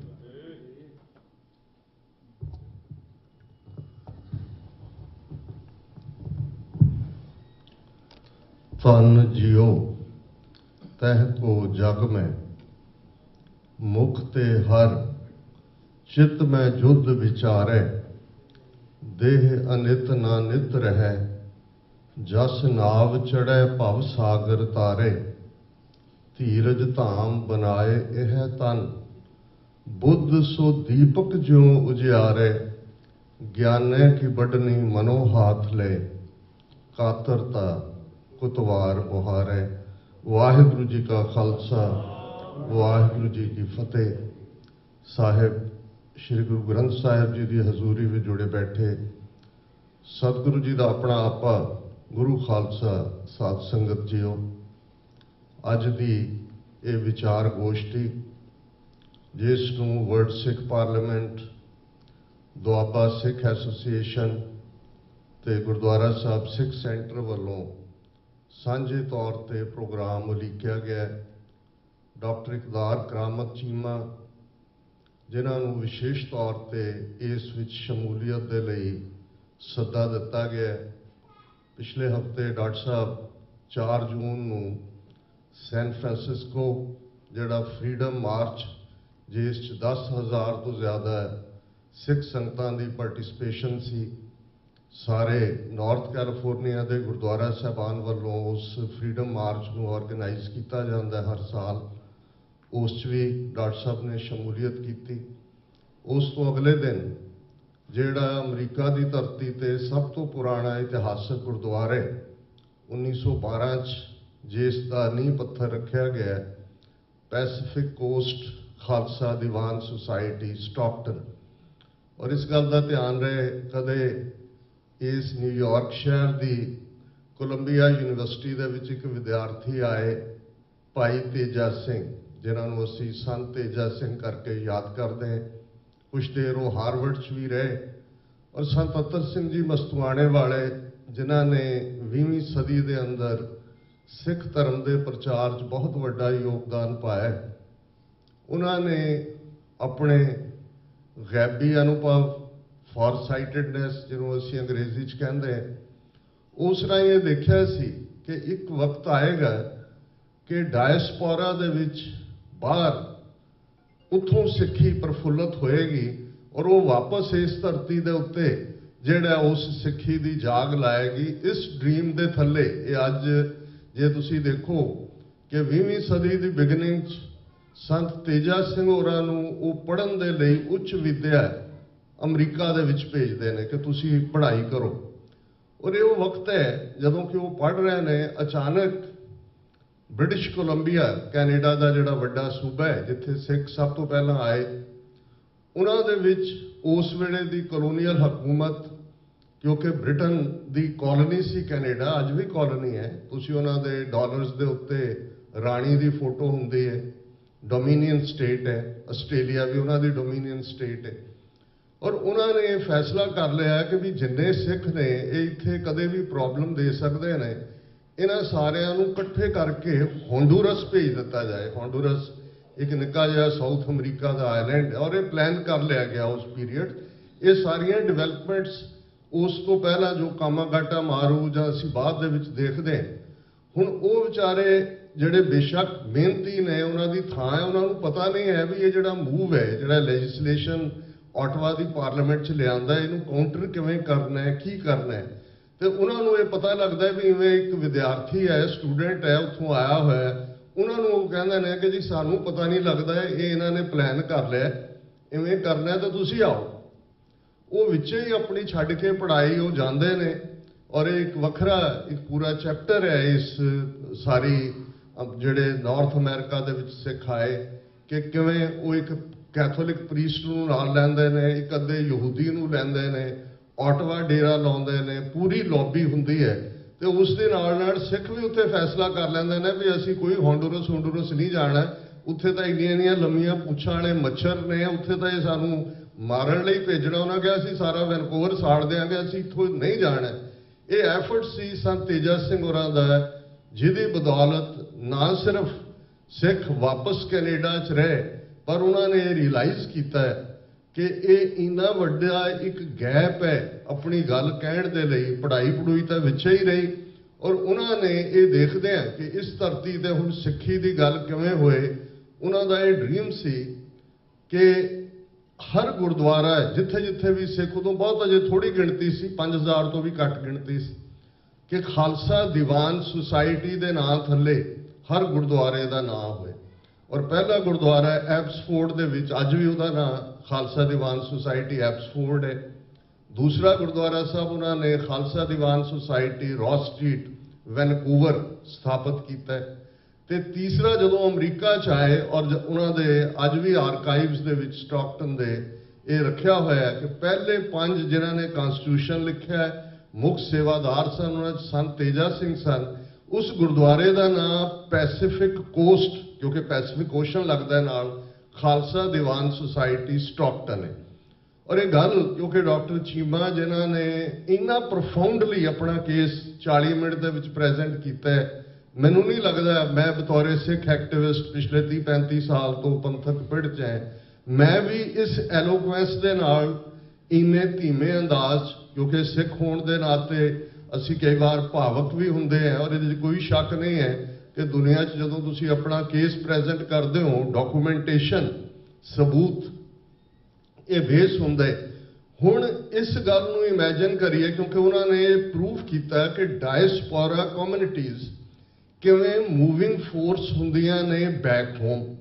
ਉਹਦੇ 'ਚ ਈਸਟ ਤੈਮੂਰ ਦਾ ਜ਼ਿਕਰ ਕੀਤਾ ਇਹਨਾਂ ਨੇ, ਔਰ ਇਸ ਗੱਲ ਦਾ ਧਿਆਨ ਰਹੇ ਕਿ ਈਸਟ ਤੈਮੂਰ ਇੰਡੋਨੇਸ਼ੀਆ ਦੇ ਲਗਭਗ 17-18 ਹਜ਼ਾਰ ਆਈਲੈਂਡ ਨੇ, ਤੇ ਇਹ ਕ੍ਰਿਸਚੀਅਨ ਮੈਜੋਰਿਟੀ ਇੱਕ ਨਿੱਕਾ ਜਿਹਾ ਆਈਲੈਂਡ। ਔਰ ਮੈਨੂੰ ਇਸ ਗੱਲ ਦਾ ਵੀ ਸ਼ਰਫ ਹਾਸਲ ਹੈ ਕਿ ਜਦੋਂ ਯੂਨਾਈਟਿਡ ਨੇਸ਼ਨਸ ਨੇ ਈਸਟ ਤੈਮੂਰ ਦੇ ਅੰਦਰ ਪਲੇਬਿਸਾਈਟ ਜਾਂ ਰੈਫਰੈਂਡਮ, ਜਿਹਦੇ ਲਈ ਅੱਜ ਲਫ਼ਜ਼ ਕਿਹਾ ਜਾਂਦਾ ਹੈ, ਕਰਵਾਇਆ, ਤੇ ਅਬਦੁਲ ਮਾਰਕਰ ਜਿਹੜੇ ਪਾਕਿਸਤਾਨ ਦੇ ਕਿਸੇ ਵੇਲੇ ਯੂਨਾਈਟਿਡ ਨੇਸ਼ਨਸ ਦੇ ਵਿੱਚ ਐਂਬੈਸਡਰ ਸਨ। ਮੈਂ ਪਹਿਲੀ ਵਾਰ 1999 'ਚ ਨਿਊਯਾਰਕ ਆਇਆ ਕੈਲੀਫੋਰਨੀਆ ਤੋਂ, ਔਰ ਕੁਦਰਤੀ ਯੂਨਾਈਟਿਡ ਨੇਸ਼ਨਸ ਦੇ ਵਿੱਚ Iftikhar Ali Associated Press of Pakistan ਦੇ ਨੁਮਾਇੰਦੇ ਸੀ, ਉਹਨਾਂ ਦੇ ਨਾਲ ਸੰਪਰਕ ਹੋਇਆ ਤੇ ਉਹਨਾਂ ਨੇ ਕਿਹਾ ਕਿ ਸਾਡੇ ਐਂਬੈਸਡਰ ਨੇ ਇੱਥੇ ਅਬਦੁਲ ਮਾਰਕਰ, ਮੈਂ ਤੁਹਾਨੂੰ ਉਹਨਾਂ ਦੇ ਨਾਲ ਮਿਲਾਉਂਦਾ। ਉਹਨਾਂ ਨਾਲ ਮਿਲਣ ਦਾ ਵੀ ਮੌਕਾ ਬਣਿਆ, ਔਰ ਉਹ ਪਾਰਸੀ ਸਨ ਜੇ ਮੈਂ ਗਲਤ ਨਾ ਹੋਵਾਂ, ਕ੍ਰਿਕਟ ਦੇ ਬਹੁਤ ਵੱਡੇ।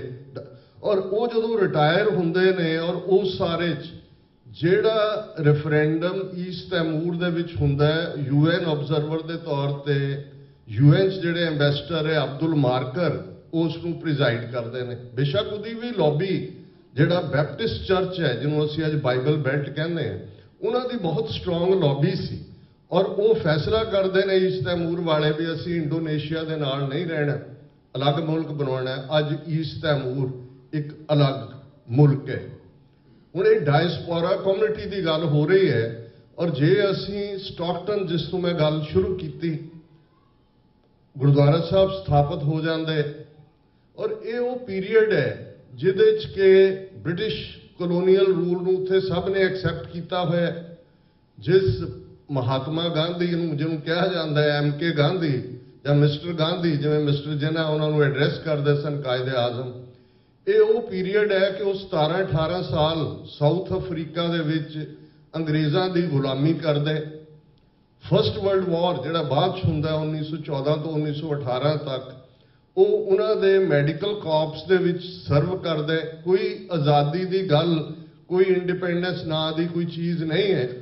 ਅਸੀਂ ਡਾਕਟਰ ਸਾਹਿਬ ਨੇ ਧਾਰਮਿਕ ਲੀਡਰਸ਼ਿਪ ਦੀ ਗੱਲ ਕੀਤੀ ਕਿ ਕਦੇ ਵੀ ਰੈਵੋਲੂਸ਼ਨ, ਤਬਦੀਲੀਆਂ, ਜਿਹੜੇ ਐਸਟੈਬਲਿਸ਼ਡ ਲੋਕ ਹੁੰਦੇ ਨੇ, ਜਿਹੜੇ ਰਿਲੀਜਨ ਵੀ ਐਸਟੈਬਲਿਸ਼ਡ ਰਿਲੀਜਨ ਹੁੰਦੇ ਨੇ, ਉਹ ਪ੍ਰੋ ਐਸਟੈਬਲਿਸ਼ਮੈਂਟ ਹੁੰਦੇ ਨੇ, ਉਹਨਾਂ ਦੀ ਰੋਟੀ ਰੋਜ਼ੀ ਉਹਦੇ ਨਾਲ ਜੁੜੀ ਹੁੰਦੀ ਹੈ। ਅੱਜ ਅਸੀਂ ਜਦੋਂ ਦੇਖਦੇ ਹਾਂ ਕਿ 6 ਜੂਨ ਨੂੰ ਇੰਨਾ ਵੱਡਾ ਇਕੱਠ ਅਕਾਲ ਤਖਤ ਸਾਹਿਬ ਤੇ ਹੁੰਦਾ ਹੈ, 4 ਚੁਫੇਰੇ ਖਾਲਿਸਤਾਨ ਜ਼ਿੰਦਾਬਾਦ ਗੂੰਜ ਰਿਹਾ ਹੁੰਦਾ ਹੈ, ਪਰ 1849 ਤੋਂ ਲੈ ਕੇ ਜੇ ਤੁਸੀਂ 1947 ਤੱਕ ਦੇਖੋ ਜਾਂ ਘੱਟੋ ਘੱਟ 20ਵੀਂ ਸਦੀ ਦੀ ਬਿਗਨਿੰਗ ਤੱਕ, ਦਰਬਾਰ ਸਾਹਿਬ ਦੇ ਅੰਦਰ ਵੀ, ਖਾਲਸਾ ਕਾਲਜ 'ਚ ਵੀ ਹਰ ਗੈਦਰਿੰਗ 'ਚ ਅਰਦਾਸ ਹੁੰਦੀ ਸੀ ਕਿ ਅੰਗਰੇਜ਼ੀ ਰਾਜ ਹਮੇਸ਼ਾ ਸਲਾਮਤ ਰਹੇ, ਜਿਸ ਨੂੰ ਲੌਂਗ ਲਿਵ ਦਾ ਕਿੰਗ, ਹਮੇਸ਼ਾ ਇੰਗਲੈਂਡ ਦੇ ਬਾਦਸ਼ਾਹ ਦੀ ਲੰਮੀ ਉਮਰ ਦੀ ਦੁਆ, ਉਹਨਾਂ ਦੇ ਰਾਜ ਦੀ ਦੁਆ, ਤੇ ਉਹ ਸਾਰਾ ਉਹਦਾ ਹਿੱਸਾ ਹੁੰਦੇ ਨੇ, ਕਿਉਂਕਿ ਉਹਨਾਂ ਨੇ ਉਹੀ ਕੁਝ ਕਰਨਾ ਹੁੰਦਾ ਜਿਹੜਾ ਉਸ ਵੇਲੇ ਦੀ ਐਸਟੈਬਲਿਸ਼ਮੈਂਟ ਚਾਹੁੰਦੀ, ਉਹ ਤਬਦੀਲੀ ਨਹੀਂ ਚਾਹੁੰਦੇ। ਔਰ ਇਹੀ ਕਾਰਨ ਸੀ ਅਸੀਂ ਅੱਜ ਕੋਮਾਗਾਟਾ ਮਾਰੂ ਦੀ ਗੱਲ ਕਰਦੇ, ਬਜਬਜ ਘਾਟ ਦੇ ਕੰਢੇ ਤੇ, ਬਜਬਜ ਘਾਟ ਪੋਰਟ ਹੈ ਕੈਲਕਟਾ ਦੀ, ਜਦੋਂ ਉਹ ਜਹਾਜ਼ ਜਾ ਕੇ ਲੱਗਦਾ ਹੈ, ਗੋਲਾਬਾਰੀ ਹੁੰਦੀ ਹੈ, ਇੱਕ ਅੰਦਾਜ਼ੇ ਮੁਤਾਬਕ 24 ਤੋਂ ਜ਼ਿਆਦਾ ਸਿੰਘ ਸ਼ਹੀਦ ਹੁੰਦੇ ਨੇ। ਬਾਬਾ ਗੁਰਦਿੱਤ ਸਿੰਘ ਖੱਬੇ ਸੱਜੇ ਹੋ ਜਾਂਦੇ ਨੇ, ਉਹ 18-20 ਸਾਲ ਬਾਅਦ ਦੇ ਵਿੱਚ ਸਰੈਂਡਰ ਕਰਦੇ ਨੇ। 2 ਗੁਰਦੁਆਰਾ ਸਾਹਿਬ ਕਲਕੱਤੇ ਦੇ ਵਿੱਚ ਨੇ, ਗੁਰਦੁਆਰਾ ਬਾਗ ਮਾੜੀ, ਗੁਰਦੁਆਰਾ ਬੜੀ ਸੰਗਤ। ਗੁਰੂ ਨਾਨਕ ਸਾਹਿਬ ਵੀ ਉੱਥੇ ਗਏ ਨੇ, ਗੁਰੂ ਤੇਗ ਬਹਾਦਰ ਸਾਹਿਬ ਵੀ ਗਏ ਨੇ, ਦੋਨੋਂ ਹਿਸਟੋਰੀਕਲ ਗੁਰਦੁਆਰੇ ਨੇ। ਜਿਸ ਕਲਕੱਤੇ ਦੇ ਵਿੱਚ ਇਹ ਵਾਕਿਆ ਹੁੰਦਾ ਹੈ, ਦੋਨੋਂ ਗੁਰਦੁਆਰਿਆਂ 'ਚ ਮਤੇ ਪਾਸ ਕੀਤੇ ਜਾਂਦੇ ਨੇ ਕਿ ਬਿਲਕੁਲ ਗਲਤ ਕੀਤਾ, ਅਸੀਂ ਅੰਗਰੇਜ਼ੀ ਰਾਜ ਦੇ ਵਫਾਦਾਰ ਹਾਂ ਔਰ ਬਿਲਕੁਲ ਇਹ ਜਿਹੜੇ ਨੇ ਇਹਨਾਂ ਦੇ ਨਾਲ ਸਾਡਾ ਕੋਈ ਸਬੰਧ ਨਹੀਂ ਹੈ। ਉਹ ਡਿਸਰਨ ਕਰ ਲੈਂਦੇ ਨੇ, ਹਾਲਾਂਕਿ ਕੋਈ ਡਾਕੂਮੈਂਟ ਮਿਲਿਆ ਤਾਂ ਨਹੀਂ, ਪਰ ਸੀਨਾ ਬਸੀਨਾ ਇਹ ਤੁਰਿਆ ਹੁੰਦਾ ਹੈ ਕਿ ਉਸ ਵੇਲੇ ਦੇ ਅਕਾਲ ਤਖਤ ਦੇ ਉੱਤੇ ਬੈਠੇ ਪੁਜਾਰੀਆਂ ਨੇ ਵੀ ਇਹ ਗੁਰਮਤਾ ਕੀਤਾ ਸੀ ਕਿ ਇਹ ਜਿਹੜੇ ਕਰਨ ਵਾਲੇ ਨੇ ਇਹ ਸਿੱਖ ਨਹੀਂ ਨੇ ਔਰ ਇਹਨਾਂ ਨਾਲ ਸਾਡਾ ਕੋਈ ਸਬੰਧ ਨਹੀਂ। ਹੁਣ ਉਸੇ ਹੀ ਸਟਾਕਟਨ ਦੀ ਧਰਤੀ ਤੋਂ, ਉਸੇ ਬ੍ਰਿਟਿਸ਼ ਕੋਲੰਬੀਆ ਦੀ ਧਰਤੀ ਤੋਂ, ਜਿਨ੍ਹਾਂ ਨੂੰ ਕਦੇ ਹੌਂਡੂਰਸ ਵਾਪਸ ਭੇਜਿਆ ਜਾਂਦਾ ਸੀ, ਉਹ ਕਹਿੰਦੇ ਸੀ ਨਹੀਂ ਅਸੀਂ ਇੱਥੇ ਰਹਿਣਾ। ਜੇ 8000 ਦੇ ਕਰੀਬ ਸਿੱਖ ਸਨ ਤੇ ਜਦੋਂ ਕਰਤਾਰ ਸਿੰਘ ਸਰਾਭਾ ਇਸ ਧਰਤੀ ਤੇ ਆਂਦੇ, ਬਾਬਾ ਸੋਹਣ ਸਿੰਘ ਭਕਨਾ, ਬਾਬਾ ਜਵਾਲਾ ਸਿੰਘ, ਬਾਬਾ ਗੁਰਮੁਖ ਸਿੰਘ ਲਲਤੋਂ, ਇਹ ਜਿਹੜੇ ਸਾਰੇ ਅੱਜ ਅਸੀਂ ਬਾਬਾ ਲਫ਼ਜ਼ ਕਹਿ ਕੇ ਜਿਨ੍ਹਾਂ ਨੂੰ ਸਨਮਾਨਦੇ ਹਾਂ, ਇਹ ਉਹ ਸ਼ਖਸੀਅਤਾਂ ਨੇ ਜਿਹੜੀਆਂ ਐਸਟੈਬਲਿਸ਼ ਹੋ ਚੁੱਕੀਆਂ ਸੀ। ਉਹਨਾਂ ਨੂੰ ਇਹ ਰਿਅਲਾਈਜ਼ ਹੁੰਦਾ ਹੈ ਵੀ ਨਹੀਂ, ਗੁਲਾਮੀ ਹੈ।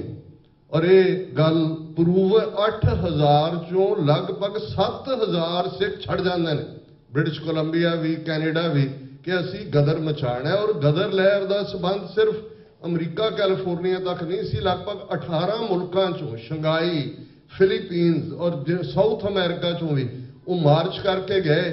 ਇਹ ਇੱਕ ਵੱਖਰੀ ਕਹਾਣੀ ਹੈ ਕਿ ਅਲਟੀਮੇਟਲੀ ਬੇਸ਼ੱਕ ਇਹ ਮੂਵਮੈਂਟ ਕਾਮਯਾਬ ਨਹੀਂ ਹੋਈ, ਪਰ ਇਸ ਨੇ ਇਹ ਸਾਬਤ ਕਰ ਦਿੱਤਾ ਹੈ। ਅੱਜ ਜਿਹੜੇ ਇਹ ਸਵਾਲ ਕਰਦੇ ਨੇ ਕਿ ਡਾਇਸਪੋਰਾ ਦੇ ਵਿੱਚ ਰੌਲਾ ਪਾਉਣ ਨਾਲ, ਖਾਲਿਸਤਾਨ ਦੇ ਨਾਅਰੇ ਲਾਉਣ ਨਾਲ, ਬਹੁਤ ਵਾਰੀ ਤੁਸੀਂ ਸੁਣੋਗੇ ਆਪਣਿਆਂ ਨੂੰ ਵੀ, ਜਿਹੜੇ ਕੱਲ ਤੱਕ ਸਾਡੇ ਨਾਲ ਖਲੋ ਕੇ ਨਾਅਰੇ ਲਾਉਂਦੇ ਸੀ, ਉਹਨਾਂ ਕੋਲ ਜਦੋਂ 4 ਛਿੱਲੜ ਆ ਜਾਂਦੇ ਨੇ, ਉਹ ਵੀ ਜਿਹੜਾ ਐਸਟੈਬਲਿਸ਼ਮੈਂਟ ਦੇ ਨਾਲ ਜਿਹੜਾ ਸੌਖੇ ਜਿਹੇ ਮਹਿਸੂਸ ਕਰਦੇ ਨੇ, ਉਹਨਾਂ ਨੂੰ ਵੀ ਨਾਅਰੇ ਚੁਭਣ ਲੱਗ ਜਾਂਦੇ ਨੇ। ਹੁਣ ਇਹ ਜਿਹੜੀ ਡਾਇਸਪੋਰਾ ਦੀ ਪਾਵਰ ਹੈ, ਜਦੋਂ ਭਾਰਤ ਦੇ ਵਿੱਚ ਕੋਈ ਆਵਾਜ਼ ਚੁੱਕਣ ਨੂੰ ਤਿਆਰ ਨਹੀਂ ਸੀ, ਇਹਦੇ 'ਚ ਕੋਈ ਸ਼ੱਕ ਨਹੀਂ ਹੈ ਕਿ ਗਦਰ ਲਹਿਰ ਕਾਮਯਾਬ ਨਹੀਂ ਹੋਈ। ਲੇਕਿਨ ਜਿਹੜਾ ਆਈਕਨ ਸਰਦਾਰ ਕਰਤਾਰ ਸਿੰਘ ਸਰਾਭਾ ਜਾਂ ਗਦਰੀ ਬਾਬੇ, ਲਾਹੌਰ ਕੰਸਪੀਰੇਸੀ ਕੇਸ ਚੱਲਿਆ, ਜਿਵੇਂ ਛਾਲਾਂ ਮਾਰ ਕੇ ਉਹ ਫਾਂਸੀ ਦੇ ਤਖਤਿਆਂ ਤੇ ਝੂਲੇ, ਜਿਸ ਕਿਸਮ ਦਾ ਉਹ ਸਾਰਾ ਮਾਹੌਲ ਕ੍ਰੀਏਟ ਹੋਇਆ, ਬਹੁਤ ਜਲਦੀ ਇਹ 1914 ਤੋਂ ਪਹਿਲਾਂ ਦੀ ਗੱਲ ਹੈ, ਫਸਟ ਵਰਲਡ ਵਾਰ ਅਜੇ ਸ਼ੁਰੂ ਨਹੀਂ ਸੀ ਹੋਇਆ, ਉਸ ਤੋਂ ਪਹਿਲਾਂ ਵਾਪਰਦਾ। ਪਰ ਵਿਦਿਨ 5-6 ਇਅਰਸ ਅਸੀਂ ਦੇਖਦੇ ਹਾਂ ਕਿ ਉਸੇ ਸਿੱਖ ਕੌਮ 'ਚ ਜਿਨ੍ਹਾਂ ਦੇ ਗੁਰਦੁਆਰੇ, ਜਿਨ੍ਹਾਂ ਦੇ ਪ੍ਰਬੰਧਕ ਡਿਸਐਸੋਸੀਏਟ ਕਰ ਰਹੇ ਸੀ, ਜਿਹਨੂੰ ਅਸੀਂ ਅੱਜ ਗੁਰਦੁਆਰਾ ਸੁਧਾਰ ਲਹਿਰ ਕਹਿੰਦੇ ਹਾਂ, ਸਾਕਾ ਨਨਕਾਣਾ ਸਾਹਿਬ, ਗੁਰੂ ਕੇ ਬਾਗ ਦਾ ਮੋਰਚਾ, ਚਾਬੀਆਂ ਦਾ ਮੋਰਚਾ, फाइनल जैतो का मोर्चा ते किवें वो गेम चेंजर बन जाता है। उही करतार सिंह सराभा शहीद उधम सिंह का आईकॉन भी है, उही शहीद भगत सिंह का आईकॉन भी है। उस धरती की फजा दे विच, उस धरती के खमीर दे विच जिहड़ी 10 गुरु साहबान की कमाई है, जिस नूं प्रोफैसर पूरन सिंह ने कहा कि तुरथी आज़ाद ये सतगुर दे बंदे, ये जिहड़ी तुरथी आज़ाद जिहड़ी आज़ाद सिख स्पिरिट है, जिथे कला कला सिख अपनी किस्मत का आप फैसला करने का हक रखता है। इन्हां लफ्ज़ां दे विच हम पातशाही सतगुर दई हन्ने हन्ने लाए, जय जय बह जमीन मल तह तह तख्त बनाए। ये इंडिविजुअल सॉवरनिटी की गल है कि सानू कोई लोड़ नहीं है वड्डे कौन की कहणगे, कला कला सिख जिथे बैठे। साडा अज दा दस्तारां दा स्टाइल बदल गया है, फरला जिहड़ा सी दस्तार ये अपने आप च सी कि सानू यही साडा झंडा है, झंडा फ्लैग जिन्हों सल्यूट किया जाता है नैशनैलिटी नाल जोड़ के। कला कला सिख उस सॉवरनिटी का पहरेदार है, अलंबरदार है, उसका क्लेमेंट है। जिथे वो बैठे उत्थे ही तख्त है। तो उन्होंने कहा भी और घोड़े के हन्ने नाल उहदी पिठ नाल असी पातशाही बन्नी हुई है। ये घोड़े के हन्ने नाल पातशाही बन्नण का मतलब सी कि डिफिकल्टीज चो गुजरन की गल। जो और नादर शाह और उसका डायलॉग जकरिया खान का अक्सर असी देखते हैं कि जिन्होंने वो लुटते हैं सिख 1739 जदों दिल्ली लुट के वापस मुड़ता है तो वो पूछता है कि भी ये कौन ने, किने जुरत की। वो सारे तुसी वाकफ हो उस डायलॉग तो फाइनली वो पूछता है कि भी इन्हां दे घर कित्थे ने, ये रहिंदे कित्थे ने। तो उन्हें कहा कि घोड़ियां दी जीन इन्हां दा घर है। तो उन्हें कहा भी खबरदार पुत्र, इन्हां तो हकूमत दी बू आती है कि ये बादशाह बन सकते हैं जिन्हां दा घर घोड़ियां दी जीन है।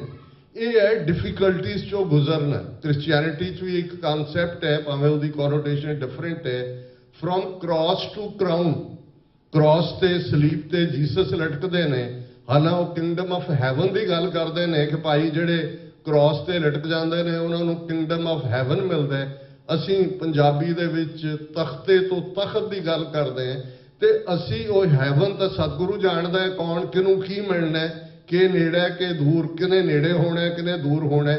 पर असी जे अपना 4 सदियां का इतिहास देखिए, जून के महीने चो जदों असी गुजरते हैं 5वें पातशाह शहीदां दे सरताज गुरु अर्जन साहब की शहादत, बाबा बंदा सिंह बहादुर की शहादत, उस नाल जुड़िया होया हुण साका घल्लूघारा 3 जून का दिन 1984 साडा दुश्मन हमले दे लई चुनदा है और महाराजा रणजीत सिंह जिहड़े 29 जून नूं इस फानी दुनिया तो चले जाते हैं। 2 शख्सियतां बाबा बंदा सिंह बहादुर और महाराजा रणजीत सिंह वो सानू दसते हैं कि तख्त किवें लै जाते हैं। ते गुरु अर्जन साहब की शहादत और जो 38 वरे पहला साडे सिंघां सिंघणियां ने जो जलवा दुनिया नूं दिखाया, चमकौर की गढ़ी का दोहरा। जितना या हारना ये मैटर नहीं करता, जितदा उही है जिस नूं कोई चुका ना सके, जिस गल दे उत्ते वो खलोता है। जदों असीं 1.25 लाख स्पिरिट की गल करते हैं, कोई जरूरी नहीं है कि लिटरली तुसीं 1.25 लाख नूं मारना हुंदा है, पर जे 1.25 लाख बंदा भी तुहानूं तुहाडे अकीदे तो डुलाण दे विच नाकामयाब होए, जुल्म करके टॉर्चर करके, और जिवें मैंशन पहला ढाडी सिंघां ने भी किया जदों असीं भाई कुलवंत सिंह नागोके जिहड़े 80वें दे बिल्कुल पीसफुल तरीके दे नाल शहादत पाण वाले ने, ते साका जून 84 घल्लूघारा दे पहले शहीद भाई महंगा सिंह जिहड़े शहीदी जाम पींदे ने। और इस सारे नाल जुड़े हुए फिर वो साडे योधे सन जरनैल सिंह जी खालसा पिंडरा वाले। मैं समझदा है और मैं सैन फ्रांसिस्को की तकरीर च भी कहा सी कि उन्होंने दिनों च ही जदों पूरा बैन सी, कोई भी गल लिख नहीं सी सकदा, एक मुसलमान वीर ने दिल्ली की अखबार शायद हिंदुस्तान टाइम्स सी या इंडियन एक्सप्रैस सी, मैनूं याद नहीं है, एक लैटर टू द एडिटर लिखिया। उहदे च उन्हें कहा कि सन जरनैल सिंह खालसा पिंडरा वाले wrote the history of coming hundreds of years on the night of June 5th। ਕਿ ਸੰਤ ਜਰਨੈਲ ਸਿੰਘ ਪਿੰਡਾਂ ਵਾਲਿਆਂ ਨੇ 5 ਜੂਨ ਦੀ ਰਾਤ ਨੂੰ ਆਉਣ ਵਾਲੇ ਸੈਂਕੜੇ ਸਾਲਾਂ ਦਾ ਇਤਿਹਾਸ ਲਿਖਿਆ। ਇਹ ਟਰਨਿੰਗ ਪੁਆਇੰਟ ਹੁੰਦੇ ਨੇ ਜਿਨ੍ਹਾਂ ਨੂੰ ਅਸੀਂ ਵਾਟਰਸ਼ੈਡ ਮੂਵਮੈਂਟਸ ਕਹਿੰਦੇ ਹਾਂ, ਕਿ ਜਿਸ ਦੇ ਨਾਲ ਸਭ ਕੁਝ ਬਦਲ ਜਾਂਦਾ ਹੈ। ਇੱਕ ਪਹੁੰਚ ਸੀ, ਇੱਕ ਪਾਸੇ ਗੁਰੂ ਨਾਨਕ ਸਾਹਿਬ ਦੀ ਵਿਚਾਰਧਾਰਾ ਦੇ ਨਾਲ ਬ੍ਰਾਹਮਣਵਾਦ ਨੇ ਕਿਵੇਂ ਪਹਿਲੇ ਦਿਨ ਤੋਂ ਮਹਿਸੂਸ ਕੀਤਾ। ਇਹ ਗੱਲ ਕੱਲੀ ਅਸੀਂ ਜਨਾਊ ਦੀ ਕਰਦੇ ਹਾਂ ਕਿ ਜਨਾਊ ਹੱਥ ਰੋਕਿਆ ਪੰਡਤ ਦਾ ਵੀ ਇਹ ਨਹੀਂ ਪਾਉਣਾ, ਪਰ ਫੌਰਨ ਬਾਅਦ ਅਸੀਂ ਦੇਖਦੇ ਲਗਭਗ 9 ਸਾਲ ਬਾਅਦ ਕੰਧ ਸਾਹਿਬ ਬਟਾਲੇ ਵੱਲ ਜੇ ਤੁਸੀਂ ਧਿਆਨ ਦਿਓ ਤਾਂ ਬ੍ਰਾਹਮਣ ਨੂੰ ਕੋਈ ਪਛਾਣਨ 'ਚ ਕੋਈ ਵਕਤ ਨਹੀਂ ਸੀ ਲੱਗਾ ਕਿ ਇਹ ਕਿੰਨਾ ਵੱਡਾ ਖਤਰਾ ਹੈ। ਤੇ ਉਹਨਾਂ ਇਹ ਮਿਥ ਲਿਆ ਸੀ ਕਿ ਨਾ ਰੇ ਬਾਂਸ ਤੇ ਨਾ ਵੱਜੇ ਬੰਸਰੀ। ਜਦੋਂ ਉਹ ਆਪਣੇ ਵਿਆਹ ਦੇ ਮੌਕੇ ਦੇ ਉੱਤੇ ਬਟਾਲੇ ਆਉਂਦੇ ਨੇ, ਅੱਜ ਵੀ ਉਹ ਕੰਧ ਸਾਹਿਬ ਦੀ ਕੰਧ ਸੁਰੱਖਿਅਤ ਕੀਤੀ ਹੋਈ ਹੈ। ਇਹ ਯਾਦ ਦਹਾਨੀ ਕਰਵਾਉਂਦੀ ਹੈ ਕਿ ਜੋ ਗੱਲ ਔਰ ਜਿਹੜੀ ਗੱਲ ਅਫਜ਼ਲ ਅਹਿਸਨ ਰੰਧਾਵਾ 9 ਜੂਨ ਨੂੰ ਵਾਹਗਾ ਦੇ ਪਰਲੇ ਬੰਨੇ ਬਹਿ ਕੇ ਓੜਕ ਮੁੱਕੇਗੀ ਇਹ ਰਾਤ ਇਸ ਨਜ਼ਮ ਦੇ ਵਿੱਚ ਕਹਿੰਦੇ ਨੇ ਕਿ ਵੈਰੀਆਂ ਕੱਢ ਵਿਖਾਲਿਆ 5 ਸਦੀਆਂ ਦਾ ਵੈਰ। ਤੇ 5 ਸਦੀਆਂ ਦਾ ਵੈਰ ਉਹ ਘਟਨਾ ਜਨਾਊ ਤੋਂ ਸ਼ੁਰੂ ਜੇ ਅਸੀਂ ਕਰ ਲਈਏ, ਇਹਨਾਂ 5 ਸਦੀਆਂ ਦੇ ਵਿੱਚ ਇਹਨਾਂ ਕੋਲ ਪੋਲੀਟੀਕਲ ਪਾਵਰ ਨਹੀਂ ਸੀ ਆਈ ਕਿ ਉਹਦਾ ਉਹ ਬਲੈਟੈਂਟ ਯੂਜ਼ ਕਰਕੇ ਤਿੰਨੋਂ ਹੀ ਫੋਰਸਿਸ ਯੂਜ਼ ਕਰਕੇ ਪੋਇਜ਼ਨਸ ਗੈਸ ਯੂਜ਼ ਕਰਕੇ। ਲੇਕਿਨ ਅਟੈਂਪਟ ਤਾਂ ਉਹਨਾਂ ਨੇ ਜੇ 9 ਸਾਲ ਦੀ ਉਮਰ 'ਚ ਜਨਾਊ ਦੀ ਘਟਨਾ ਹੈ, ਲਗਭਗ 18 ਸਾਲ ਦੀ ਉਮਰ 'ਚ ਗੁਰੂ ਨਾਨਕ ਸਾਹਿਬ ਜਿਹੜੇ ਨੇ ਆਪਣੇ ਵਿਆਹ ਦੇ ਸਬੰਧ 'ਚ ਆਉਂਦੇ ਨੇ ਬਟਾਲੇ, ਵਿਦਿਨ 9 ਇਅਰਸ ਇਹ ਅਟੈਂਪਟ ਹੋਇਆ। ਫਿਰ ਤੁਸੀਂ ਹਰ ਗੁਰੂ ਸਾਹਿਬਾਨ ਦੀ ਲਾਈਫ ਦੇ ਨਾਲ ਜੁੜੀ ਸਾਜ਼ਿਸ਼ ਦੇਖ ਸਕਦੇ ਹੋ। ਉਹ ਬੇਸ਼ੱਕ ਕਿਤੇ ਕੋਈ ਅੱਗੇ ਲਾਇਆ ਹੋਇਆ, ਕਿਤੇ ਉਹ ਬੀਰਬਲ ਹੈ ਗੁਰੂ ਅਰਜਨ ਸਾਹਿਬ ਤੇ ਹਮਲਾਵਰ ਹੋਣ ਵਾਲਾ, ਸੁਲਭੀ ਕੌਣ ਨੇ, ਔਰ ਇਵੈਂਚੁਅਲੀ 22 ਧਾਰ ਦੇ ਪਹਾੜੀ ਰਾਜੇ। ਜੇ 14 ਜੰਗਾਂ 10ਵੇਂ ਪਾਤਸ਼ਾਹ ਦੇ ਜੀਵਨ ਦੀਆਂ ਨੇ, ਲਗਭਗ 12 ਜੰਗਾਂ ਐਕਸਕਲੂਸਿਵਲੀ 22 ਧਾਰ ਦੇ ਪਹਾੜੀ ਰਾਜਿਆਂ ਨਾਲ ਨੇ। ਬਾਕੀ ਗੰਗੂ ਚੰਦੂ ਇਹ ਸਾਰਿਆਂ ਦੇ ਵਾਰਿਸ। ਇਹਨਾਂ ਦੇ ਹੱਥ ਜਦੋਂ ਪੋਲੀਟੀਕਲ ਪਾਵਰ ਆਉਂਦੀ ਹੈ ਤੇ ਵਿਦਿਨ ਵੀਕਸ ਕ੍ਰਿਮੀਨਲ ਟ੍ਰਾਈਬ ਦਾ ਸਰਕੂਲਰ ਆ ਜਾਂਦਾ। ਤੁਸੀਂ ਵਾਕਿਫ ਹੋ, ਮੈਂ ਉਹ ਸਾਰੀ ਡਿਟੇਲ 'ਚ ਨਹੀਂ ਜਾਵਾਂਗਾ। ਹੁਣ ਉਸ ਸਾਰੇ 'ਚ ਜੇ ਬ੍ਰਿਟਿਸ਼ ਗੁਲਾਮੀ ਤੋਂ ਆਜ਼ਾਦੀ ਦੀ ਗੱਲ ਡਾਇਸਪੋਰਾ ਦੇ ਵਿੱਚ ਬੈਠੇ ਸਿੱਖ ਕਰਦੇ ਨੇ ਔਰ ਉਸ ਲਈ ਆਪਣਾ ਸਭ ਕੁਝ ਛੱਡ ਕੇ ਕੁਰਬਾਨ ਹੋ ਜਾਂਦੇ ਨੇ, ਤਾਂ ਫਿਰ ਇਸ ਗੱਲ ਦਾ ਧਿਆਨ ਰਹੇ ਕਿ ਖਾਲਿਸਤਾਨ ਦੀ ਗੱਲ ਵੀ। ਔਰ ਜਦੋਂ ਮੈਂ 5 ਜੂਨ ਦੇ ਹਵਾਲੇ ਨਾਲ ਗੱਲ ਕਰਾਂ ਕਿ ਸਟਾਕਟਨ ਦੇ ਗੁਰਦੁਆਰਾ ਸਾਹਿਬ 'ਚ ਗੁਰਦੁਆਰਾ ਕਮੇਟੀ ਨੇ ਸਾਰਾ ਜਨਰਲ ਹਾਊਸ ਸੱਦ ਕੇ ਇਹ ਫੈਸਲਾ ਲਿਆ ਕਿ ਅਸੀਂ ਖਾਲਿਸਤਾਨ ਦਾ ਝੰਡਾ ਵੀ, ਬੇਸ਼ੱਕ ਨਿਸ਼ਾਨ ਸਾਹਿਬ ਲਗਭਗ 65 ਫੁੱਟ ਉੱਚਾ ਹੈ, ਇਹ 37-38 ਫੁੱਟ ਉੱਚਾ ਹੈ, ਡਿਸਟੈਂਸ ਦੇ ਉੱਤੇ ਹੈ ਕਿ ਭਾਈ ਅਸੀਂ ਇੱਥੇ ਝੰਡਾ ਝੁਲਾਣਾ। ਔਰ ਜਿਹੜਾ ਸਮਾਗਮ ਅਗਲੇ ਦਿਨ ਹੋਇਆ ਜਿਸ ਨੂੰ ਡਾਕਟਰ ਚੀਮਾ ਨੇ ਵੀ ਐਡਰੈਸ ਕੀਤਾ, ਤੁਸੀਂ ਇਮੇਜਿਨ ਨਹੀਂ ਕਰ ਸਕਦੇ ਕਿ ਉਹ ਕਿੰਨੀਆਂ ਇਮੋਸ਼ਨਲ ਮੂਮੈਂਟਸ ਸਨ। ਅਸੀਂ ਅੰਦਰ ਦੀਵਾਨ ਹਾਲ 'ਚ ਵੀ ਐਡਰੈਸ ਕੀਤਾ, ਬਾਹਰ ਨਿਕਲੇ ਵੱਡੀ ਗਿਣਤੀ ਸਿੱਖ ਸੰਗਤਾਂ ਸਨ। ਜੋ ਹੀ ਨਿਸ਼ਾਨ ਸਾਹਿਬ ਉੱਪਰ ਜਾਂਦਾ ਹੈ ਜਕਾਰੇ ਗੂੰਜਦੇ ਨੇ। ਮੇਰਾ ਨਹੀਂ ਖਿਆਲ ਕੋਈ ਵੀ ਮੌਜੂਦ ਉੱਥੇ ਐਸਾ ਸਿੰਘ ਸਿੰਘਣੀ ਸੀ ਜਿਨ੍ਹਾਂ ਦੀਆਂ ਅੱਖਾਂ 'ਚੋਂ ਪਰਲ ਹੰਝੂ ਨਾ ਵਗੇ ਹੋਣ। ਹੁਣ ਇਹ ਹੈ ਜਦੋਂ ਤੁਸੀਂ ਕਿਸੇ ਕਾਜ਼ ਨੂੰ ਸਮਰਪਿਤ ਹੁੰਦੇ ਹੋ ਔਰ ਤੁਹਾਨੂੰ ਇਹ ਨਜ਼ਰ ਆ ਰਿਹਾ ਹੁੰਦਾ ਕਿ ਅਸੀਂ ਤਾਂ ਅਜੇ ਇੱਕ ਪੀਰੀ ਦਾ ਝੰਡਾ ਹੈ ਸਾਡੇ ਕੋਲ, ਦੁਨੀਆ 'ਚ ਕੋਈ ਸਾਡਾ ਮੁਲਕ ਨਹੀਂ ਹੈ। ਕੋਵਿਡ-19 ਦੇ ਚੱਲਦੇ ਆ, ਲੋਕ ਅੰਦਰ ਲੁਕੇ ਨੇ। ਭਾਈ ਹਿੰਮਤ ਸਿੰਘ ਬੈਠੇ ਨੇ ਲੋਕਲ, ਜਦੋਂ ਇਹਨਾਂ ਨੇ ਇੱਥੇ ਇੱਕ ਸਮਾਗਮ ਕੀਤਾ ਤੇ ਜਿਹੜੀ ਰਿਪਰੈਜ਼ੈਂਟੇਟਿਵ ਆਈ ਅਸੈਂਬਲੀ ਵੂਮਨ, ਉਹਨੇ ਰੋਂਦੇ ਇਸੇ ਹੀ ਜਿਹੜਾ ਦੂਸਰੇ ਗੁਰਦੁਆਰਾ ਸਾਹਿਬ, ਉਹਨੇ ਕਿਹਾ ਕਿ ਜੀ ਮੈਂ ਸਿਟੀ ਵਾਲਿਆਂ ਨੂੰ ਵੀ ਕਾਲਾਂ ਕਰ ਰਹੀ ਸੀ, ਦੂਜੇ ਵੀ ਭੁੱਖੇ ਮਰ ਰਹੇ ਸੀ, ਇਹ ਆਏ ਸਿੱਖਾਂ ਲਈ ਮੇਰੀ ਜਾਨ ਵੀ ਹਾਜ਼ਰ ਹੈ। ਹੁਣ ਇਹ ਗੱਲ ਇਕੱਲੇ ਇੱਕ ਥਾਂ ਦੀ ਨਹੀਂ ਹੈ। ਜਦੋਂ ਖਾਲਸਾ ਸਾਜਨਾ ਦਿਵਸ ਗੁਜ਼ਰਿਆ, 5 ਮੁਲਕਾਂ ਦੇ ਪ੍ਰਾਈਮ ਮਿਨਿਸਟਰਸ ਪ੍ਰੈਜ਼ੀਡੈਂਟਸ ਨੇ ਵਧਾਈ ਸੁਨੇਹੇ ਦਿੱਤੇ ਨੇ। ਪ੍ਰੈਜ਼ੀਡੈਂਟ ਬਾਈਡਨ ਨੇ, ਕੈਨੇਡਾ ਦੇ ਜਸਟਿਨ ਟਰੂਡੋ ਨੇ, ਆਸਟ੍ਰੇਲੀਆ ਦੇ ਸਕਾਟ ਮੋਰਿਸਨ ਨੇ, UK ਦੇ ਬੋਰਿਸ ਜੌਨਸਨ ਨੇ ਤੇ ਨਿਊਜ਼ੀਲੈਂਡ ਦੀ ਪ੍ਰਾਈਮ ਮਿਨਿਸਟਰ। ਜਦੋਂ ਮੈਂ ਉਹਦਾ ਮੈਸੇਜ ਉਹਨੇ ਸਪੈਸੀਫਿਕਲੀ ਰਿਕਾਰਡ ਕਰਵਾਇਆ ਤੇ ਉਹ ਆਪਣੇ ਨਿਊਜ਼ੀਲੈਂਡ ਦੇ ਲੋਕਾਂ ਨੂੰ ਕਹਿ ਰਹੀ ਹੈ ਕਿ ਵੀ ਤੁਸੀਂ ਸਿੱਖਾਂ ਤੋਂ ਦੇਖੋ ਕਿ ਇਹਨਾਂ ਨੇ ਕਿਵੇਂ ਕੋਵਿਡ ਦੇ ਵਿੱਚ ਸਰਵ ਕੀਤਾ। ਇਨਸਾਨੀਅਤ ਕਿਹਨੂੰ ਕਹਿੰਦੇ ਨੇ ਇਹ ਸਿੱਖ ਜਾਣਦੇ ਨੇ। ਮੈਂ ਸਮਝਦਾ ਵੀ ਇਹ ਗੁਰੂ ਦੀ ਰਹਿਮਤ ਹੈ ਔਰ ਇਹਦੇ 'ਚ ਕੋਈ ਅਸੀਂ ਜੇ ਇਹ ਕਹੀਏ ਇਹਦੇ 'ਚ ਕੋਈ ਸ਼ੱਕ ਨਹੀਂ ਹੈ। ਅਸੀਂ ਬਹੁਤ ਗੁਨਾਹਗਾਰ ਹੈ, ਬਹੁਤ ਸਾਡੇ 'ਚ ਖਾਮੀ ਹੈ ਔਰ ਬਹੁਤ ਵਾਰ ਸਾਡੀ ਲੀਡਰਸ਼ਿਪ ਦੀ ਫੇਲਿਓਰ ਉਸ 47 ਦੌਰ ਦੀ ਲੀਡਰਸ਼ਿਪ ਦੀ ਹੋਏ, ਅੱਜ ਦੀ ਕਹਾਣੀ ਬਾਦਲਾਂ ਅਮਰਿੰਦਰਾਂ ਇਹ ਪੰਜਾਬ ਦਾ ਜਿਹੜਾ ਹੁਣ ਨਵਾਂ ਜਿਹੜਾ ਜਿਹਨੂੰ ਖੜਾ ਕੀਤਾ ਢਾਂਚੇ ਨੂੰ RSS ਦੀ B ਟੀਮ ਇਹਨਾਂ ਦੀ ਕਾਰਗੁਜ਼ਾਰੀ ਹੋਏ। ਪਰ ਇਸ ਸਭ ਦੇ ਬਾਵਜੂਦ ਜੇ ਅਲਾਮਾ ਇਕਬਾਲ बेशक डिफरेंट कॉन्टेक्स्ट कहते हैं, फिर ये गल तो देखिए कि क्या बात है कि हस्ती मिटती नहीं हमारी। ऐसा की है कि इन्हां 4-5 सदियां च 4 पावरफुल पातशाहियां मुगलिया सल्तनत, दरा खैबर पार दे हमलावर, ब्रिटिश कलोनीयल्स, अज हिंदू तवी, इन्होंने सारे हथियार जिन्हों नेस्तो नाबूद करना कहते सी अज इन्हूं टोटल वॉर कहा जाता है।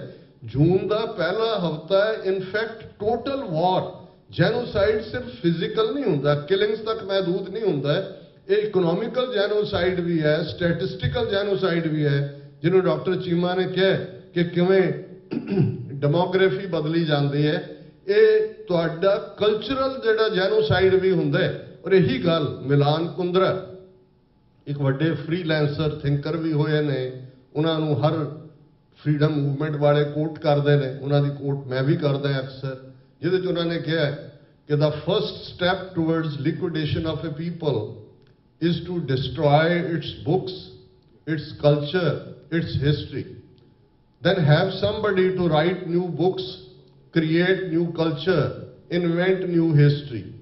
Before long, those people will forget what they were and what they are. The struggle is actually remembrance, memory against forgetting.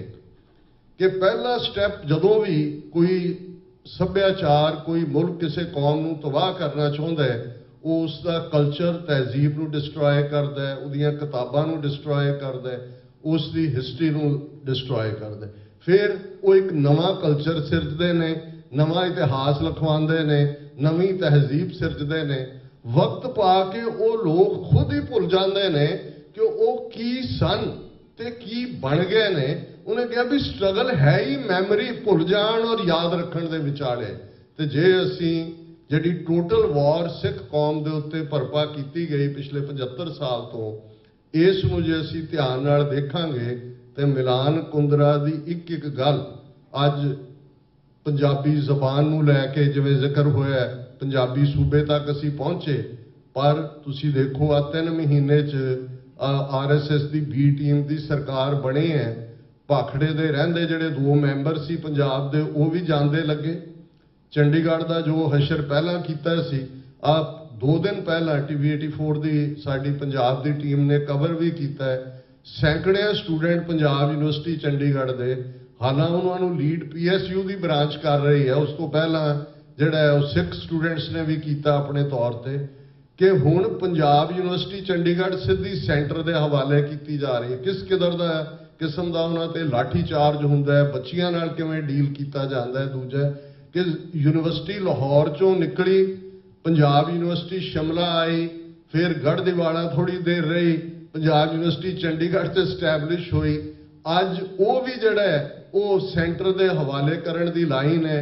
Text books दे विच की तब्दीलियां हुंदियां ने, सिख रैफरेंस लाइब्रेरी की असी गल करते हैं कि किवें सब कुछ खत्म होने तो बाद उत्थों किवें वो सारा कुछ बक्सियां दे विच भर के लै गए। अज तक नहीं पता कित्थे रखिया होया, उन्होंने अग ला दी कि जी ये तो जिहड़ी है वो फायर क्रॉस फायर होया, इधर होया उधर होया, उन्होंने अग लग गई। सो तुसी सारे विचारवान बैठे हो, सारियां जथेबंदियां दे जिहड़े चीदा मैं जिहड़े चेहरे देख रहा मेरे सामने ने, तुसी तो खुद बाकियां नूं ये सारियां कहानियां दसदे हो। पर गल इत्थे आके मुकदी है कि जिवें ईस्ट तैमूर के हवाले नाल गल हुई, अर्मीनिया के हवाले नाल 100 साल लगा अर्मीनियंस नूं ये रैकगनाइज करवाते हैं कि अर्मीनिया दे विच 1913-14 तो उस पीरीयड दे विच तुर्की वालियां ने, क्योंकि टर्की ने भी अपना नाम हुण तुर्कियाना या कुछ इस किस्म का रखा है, कि उन्होंने किवें उन्हां दा जेनोसाइड किया। उहदे सब तो पावरफुल लॉबी अर्मीनियंस की सी। बोस्निया हर्जेगोविना के मामले असी देखते हैं कितनी वड्डी लॉबी सी। और यहूदियों के मामले इजराइल को उत्थे बैठिया ने नहीं बनाया, उत्थे तो उन्होंने आबादी भी 20% भी नहीं सी जिथे अज इजराइल बनया होया। हालांकि इसका यह मतलब नहीं है कि असी जो इजराइल दीयां करतूतां ने फलस्तीनियों के खिलाफ उन्होंने असी एंडोर्स करते हैं, उन्होंने असी कंडैम करते हैं। पर गल इस कॉन्टैक्स्ट हो रही है कि diaspora communities ultimately game changer हुंदियां ने। और अज भी जे असी 6 मिलियन के लगभग सिख इस वेले भारत के नक्शे की कैद तो बाहर ने, तब्दीली तुसी देखी है। कैनेडा दे विच जे अज लिबरल पार्टी की हुकूमत है तो जिस विसाखी के सिर ते खड़ी है NDP पार्टी की सपोर्ट, उस NDP का लीडर जगमीत सिंह, और जदों असी TV 84 का पहला जिहड़ा समागम किया है साडे guest of honour Jagmeet Singh सन, और उन्होंने राइट ऑफ सेल्फ डिटरमीनेशन की खुल के ऑलवेज हमायत की।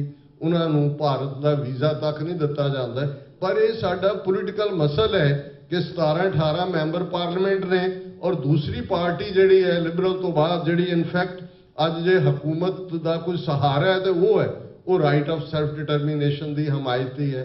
अमरीका दे विच US कांग्रेशनल कॉकस 50 तो ज़्यादा कांग्रेसमैन जिहड़े बाई पार्टीसन ने, डेमोक्रेट रिपब्लिकन, उन्हां दी होंद है। और वर्ल्ड सिख पार्लीमेंट दे एक्टिविस्ट खास तौर पर वीर स्वरनजीत सिंह वधाई दे हकदार ने कि ना सिर्फ उन्होंने खुद पोलिटिकल प्रोसैस जिथे वो एजुकेशन बोर्ड दे विच आए, हुण एज ए काउंसलर ने उन्होंने किवें लॉबी भी की, और स्टेट ऑफ कनेटिकट ने 29 अप्रैल 1986 ਨੂੰ सिख इंडिपेंडेंस डे वजों रैकगनाइज किया है। इस तो इलावा नॉर्विच शहर ने प्रोक्लेमेशन दी है, और मैसाचुसेट्स स्टेट के 2 शहर जिन्हां दे विच हॉलीब्रुक है और शायद दूसरा चैरोकी या चैरोपी इस किस्म का नाम है, चिकोपी, उन्होंने भी प्रोक्लेमेशन दी है। हुण ये स्ट्रेंथ है UK की पार्लीमेंट जदों तनमनजीत सिंह ढेसी, बीबी प्रीत कौर गिल वो खलो के बोलते हैं, तो फिर ये वो बच्चे ने दोवें जिहड़े जदों फैडरेशन और दूसरे उत्थे प्रोटेस्ट करते सन, उस पीरीयड च कुछड़ चुक के इन्हां दे मापिओ आउंदे सन, तो इन्हां दी जिहड़ी वो ग्रूमिंग ट्रेनिंग है। और जिवें अज दे समागम की बिगनिंग दे विच भाई रजिंदर सिंह दे सपुत्र उन्होंने एड्रैस किया, ये है मैं समझदा ये बिल्कुल ठीक है कि साडी स्ट्रेंथ अल्टीमेटली इत्थे अपने बच्चे बच्चियां ने हर उस जथेबंदी दे नाल असी ताउन करिए, सपोर्ट करिए, जे नहीं कर सकते घट्टो घट्ट विरोध ना करिए, क्योंकि इन्ना वसी फील्ड है जिहदे च काम हो रहा है कि हर एक नूं ही जिवें वर्ल्ड सिख पार्लीमेंट का डोमेन या विजन है जिहदे थल्ले इन्हां दी मिशन स्टेटमेंट है कि एक वड्डे ग्राउंड वांग जिहदे च एक पासे कोई बास्केटबॉल का कोर्ट है, एक पासे बैडमिंटन है, कोई हॉकी खेल रहा है, कोई इस तरह जड़ियाँ 10 कौंसल्स का इन्होंने जिक्र किया है। और मैं समझदा है कि 2 वरे कोविड के चलदे कोई बहुती एक्टिविटी नहीं हुई, और हुण आने वाले दिनों के विच इस नूं होर अगे वधाया जाए, वर्ल्ड सिख पार्लीमेंट एक आवाज़ बने। और मैं बेइंसाफी कर रहा होवांगा जे मैं सिक्स फॉर जस्टिस के रेफरेंडम 2020 कैंपेन का जिक्र ना करा। बेशक किसी भी मुद्दे ते किसी की असहमति हो सकती है, शख्सियत नाल हो सकती है, पर यह डायस्पोरा सिखां की जदों असीं गल करदे कि किवें उन्हां दा सेंट्रल रोल है।